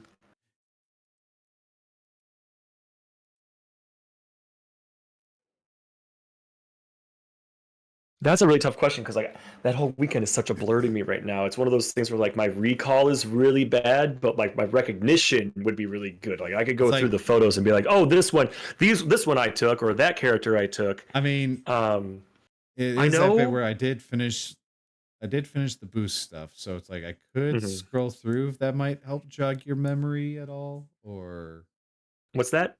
well, again, I did finish the booth photos, so if you want to like Right. particularly look through those, I could pull those up Oh, for you. did you upload them already? I did, but we're not gonna. Oh, but shush, no one knows. No Or one at least knows. no, no. Well, they're gonna know. So Are they? they're Are they? gonna. Well, I mean, they can be uploaded and not public. Yeah, they are not public right now. Okay, there you go. But I mean, I could just pull up because I do have the booth here on Lightroom. So Can you Oh, see I'm my not screen? gonna make you do that. That's crazy. You I can sure? just do a quick scroll through. Yeah, no, I can just do a quick scroll through and Okay, just then find yeah. something that's like I'm logging in right now. Okay, yeah. Yeah, it's unlisted. Um, You want to take a quick look? See. let's see. You didn't Organize. see anything. I can look. Haha. Or I don't know, whatever All the right. penguin says. I know I shot Saturday. Yeah, I know I opened on Saturday. you and I started shooting on Saturday because I remember. Oh, this isn't like my favorite shot, but I loved that there was a Weird Al Yankovic cosplayer Oh, that I got to work with. That was a fun one. Yeah, so that was me. I took those photos. No, I do remember. Yeah, when I was working the computer. Let's see. Okay, and this is no longer me at this point, but I come back later on, post Or actually, League of Legends and Arcane, I know. actually, yeah. So I'm just kind of going through chat. What I'm doing right now, chat, really quick, is see. I'm looking for photos that I took at AMKey, at The Anime particular Milwaukee right now. I will show the Weird Al because I gotta give credit because the The Weird Al, expression, like, it was a good cosplay. He had an accordion, and he had all the poses down and he really got the well, facial you know? expression there as well. I gotta give Yeah, credit the to that facial one. expressions were good. Like, it's just good, really good outing as a cosplayer on that one. Gotta give him credit there. And I was like, There's some Final Fantasy. Yeah, I was okay, like, you I got think I told them, that. be like, please go to the RIP the Polkas escalator of the Bard Center. Oh yeah. And I guess they weren't quite aware of that. So I was like, oh really? Huh, that people knew. Be like, no, please play some polka or whatever if you can actually play that, and you know you'll definitely you'll excite a lot of regulars here.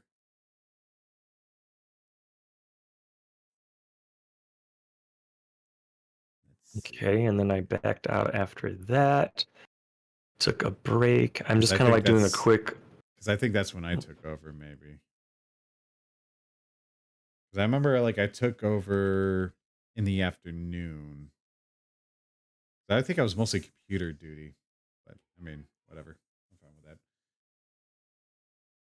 with that. Is that really where Saturday ends? Crazy. I thought there was a lot more than that. Weird. Okay. I'll double check. Yeah, no, and then I'll double check on my oh end. wait, then what's this?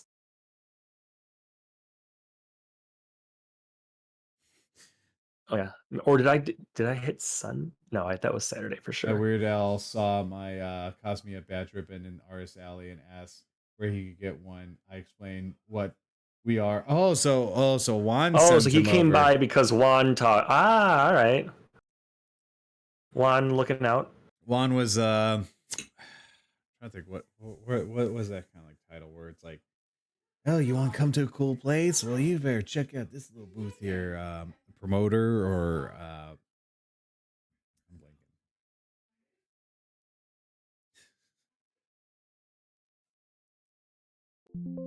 You're just looking deep in this.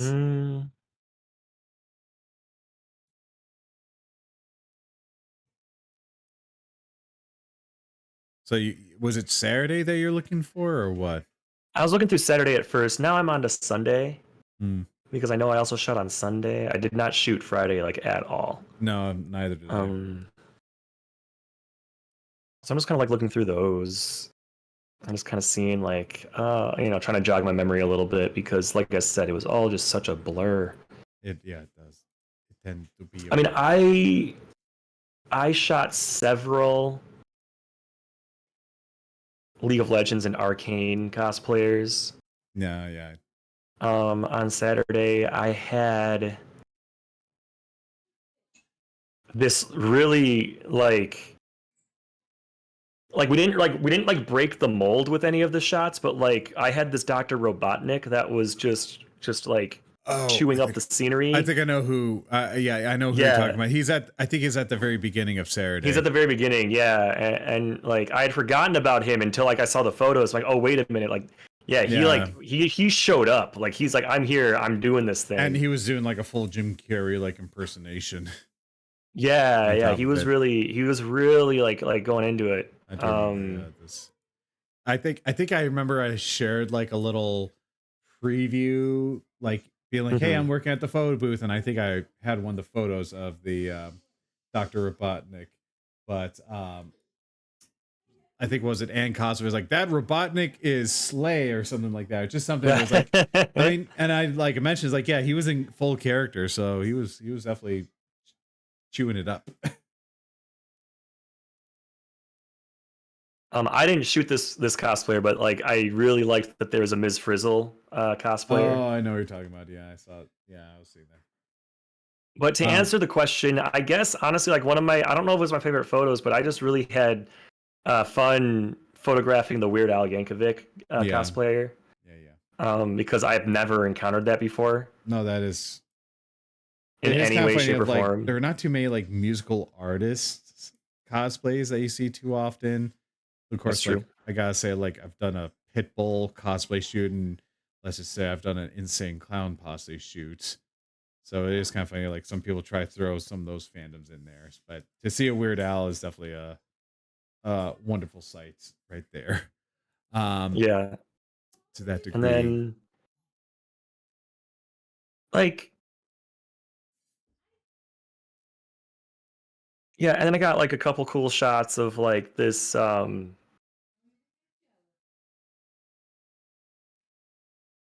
Yeah, you know, I mean, I shot like 3 Jinxes in a row. No, yeah. There was yeah, and then there was there was a Victor like mid transformation I think I know what you're talking. Yeah. cosplayer. I But don't. Okay,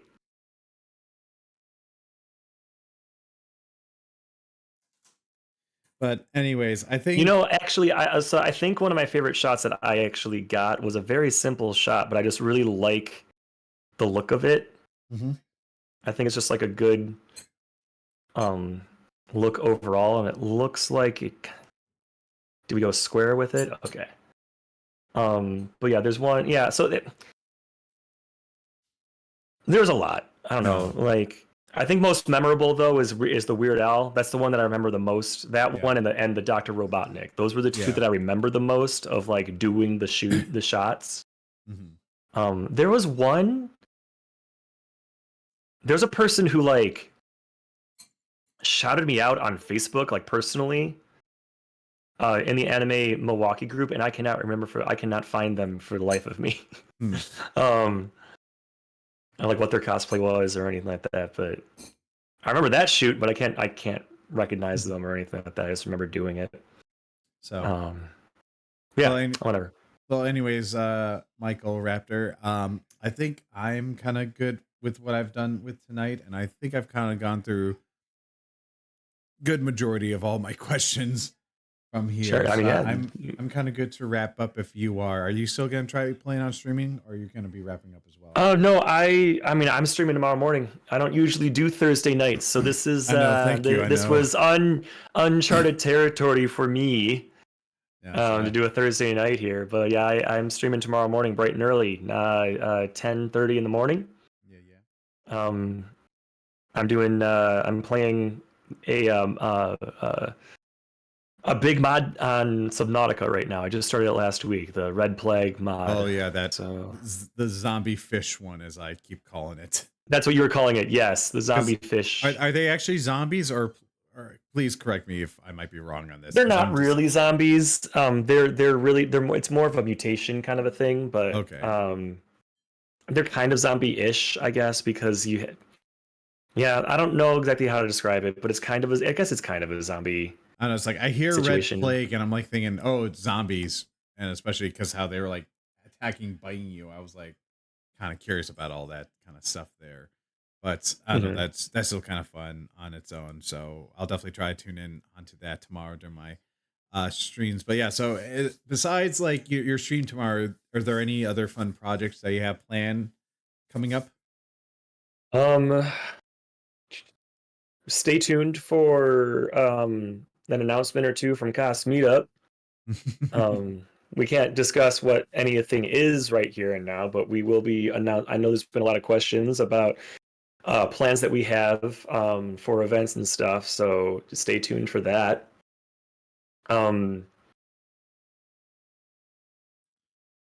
I right now I just did a bunch of stuff, so now I'm settling back into like my normal stream and photography schedule. Yeah. So yeah, just I'm gonna be doing a lot of that. Oh yes, this is fun on Tuesday night. So Tuesday night is my photo editing night. I game with friends on Monday night. I do photo edits on Tuesday night, and then Friday during the day I do solo gaming. And that's usually more of like a story, like a campaign, a game that has like a campaign, not like usually not something like Lethal where there's just like it's just like a loop. But this coming Tuesday night is April 1st. It's April Fool's Day. Oh, yeah. I'm not saying I'm doing anything special for April Fools, but I'm not saying I'm doing something special for April Fools. So make sure to check that out. You'll want to see it. I think everyone will have fun that evening. And I'm curious. yeah, definitely do that. Follow Eric if you aren't already following Eric, by the way. I used to do a little bit of what he's doing here. It's not the easiest thing. So give him some freaking No, thank you. Show him some love. Randy C Photo, hello to you. And for those on my stream, where can everyone follow you at? And where you're So right here on Twitch, but that because I have all my stuff linked in Twitch here, but I am also on Instagram at Raptor Drone. If you were to look up Raptor Photo, you would eventually find me because I do have that as my profile name, but my handle is Raptor Drone. I'm also on YouTube at RaptorPhoto. And I am working on my YouTube, like legitimately working on it. No, same. And TikTok as Raptor Photo, but I'm not using my TikTok a whole lot right now because me and TikTok are in a fight. I've kind of realized, especially with YouTube, like I also like, especially after the whole TikTok thing, I was like, I'm gonna try to move a little bit to YouTube and divulge in it. And I already have like a YouTube that I already was posting videos. I'm like, I'm gonna keep one that's separate. But I've noticed I've been accidentally been posting on my personal one. Like, no, I need to try to do this. And then I was like, literally today, I made the announcement on like my personal blog, just FYI, I'm not posting any more content here. Please go follow this other one to support it or what have you. And no, it's just kind of just, as I said, it is that bit of like just trying whatever new avenues and all that kind of stuff. So now that's exciting that you're also been diving into YouTube as well. Yeah. And I kind of the same thing. Like I have an older YouTube that like my cosplay music videos are on and like other video work that I had done. But I'm not posting to that one. I'm posting to my Raptor Drone Photo account, YouTube now. Because I don't want to. I probably shouldn't be doing that, but like I don't know. I want one that's connected to my Raptor Drone email account. I don't know. It's probably not a good idea, but this is how I'm doing it. So whatever. No, same. It's just that bit where, well, especially for me, because like I used to make a lot of video game music videos, anime music videos. Then I had all like my like video projects from college that I would post up and just random stuff. And it's like that bit where it's like, I've kind of like realized that's not me anymore. And it's like, I still have some of those videos saved, but I'm like, I kind of like moving away from that. So it is kind of interesting to try to like transition from that aspect, if you will. So I know. Sure. So no, that's kind of exciting. Yeah, no, that's good. But new and exciting stuff. I'm going to be at C2. I'm taking photo shoot bookings. I need them badly. But I am going to be at C2. I'm going to be at ASEN. I don't have plans to be at Anime Magic this year, but that could change. Fan Problem. Expo is kind of a demand, is kind of like what's the demand kind of a thing. If I have people asking if I'm going to be there, then sure. Yeah. Otherwise, I probably won't be going to Fan Expo. Um, but yeah, the biggest thing that I'm working on right now is just my Twitch stuff here and Cos Meetup stuff. So Keeps be on you the lookout busy for that enough as stuff. it is. Keeps you busy enough as it is. Yeah, yeah. And I just got done with like my streamiversary a couple weeks ago. I just got done with a big baking stream that I wanted to do a couple weeks ago. So I just got done with a bunch of like event stuff. So now I'm Yeah. really trying to focus on my normal schedule while also I'm looking to schedule some community nights in my Discord with everyone. So um, I'm not sure if we're going to be gaming or if we're going to like do like a screening of something, but something. We'll do something. Exactly. So yeah. All right. Any last words that you want to say to everyone? Orange sherbet. Those are some good words. Notepad. Those are definitely some words right there. Tuna fish. This is like some Flat screen television. this is some Soviet Union code words that you're giving out Capybara. here. Capybara, capybara. Rubber ducky. Rubber ducky go Quack, quack, quack. quack. Oh, and I think that's the perfect thing to end on right there. So yeah, Raptor, thank you so much for being here, for being my Thanks for having me. guest on here. And yeah, thank you so much. Have a great rest of your night, and I will talk to you later. Literally, we will talk soon. Yeah, literally. So all right. So All thank you right. so much. Yeah, thanks I'm gonna again. close out here, and yep, I'll talk to you later. Bye bye. All right. Thank you so much for everyone here. Let me get back onto my screen here. Yeah, so no, thank you again to Raptor for such a good, fun, great stream. Just honestly, yeah, it was kind of great just talking some local stuff here in the Chicago area. But and honestly, this was like the most chillest of the streams I feel like I've had in a while. Just chatting with someone. Um, but it was just kind of just nice just getting through some of these photos and just and again, it was like, especially because I try to structure my these streams as best as possible, but I'm like, I'm just kind of going with the flow with it, and I'm like, all right, let's just go over here, let's go over there, and as I said, I do love doing these streams. Just how much these like streams just like switch from like one topic to another. We would get very deep on like the heavy responsibilities of photography, but then also then just like, all right, let's just talk about food. Let's just have fun talking about food. And again, I'm not gonna lie, I do like talking about food. So that is just me and my personality. But yeah, no, thank you for everyone who tuned in. Thank you, BC Conley, for the follow, to Haley for the resubscribe, to Leah Lux for the raid, and to everyone who just comes here, supports this stream, and to just make it fun time every time. Excuse me, sorry, pardon me on that. But yeah, so I'll keep working on these photos. I know Raptor said he's going to be doing a April 1st stream, to which I'm like, oh shoot, should I try to do something? But I don't know. I'll keep everyone updated to what will be happening next on that. But so yeah, let's see, who are we gonna raid? Not too many people doing a photo editing, but I do see a new person who is doing some photo editing, I believe. They seem to be doing some wedding stuff, but also watching anime. So it's that same bit where I'm like, you know what? I might as well give them the support. They seem to be a little new. So I am tempted to give it. So the person that we're going to be rating. Oh,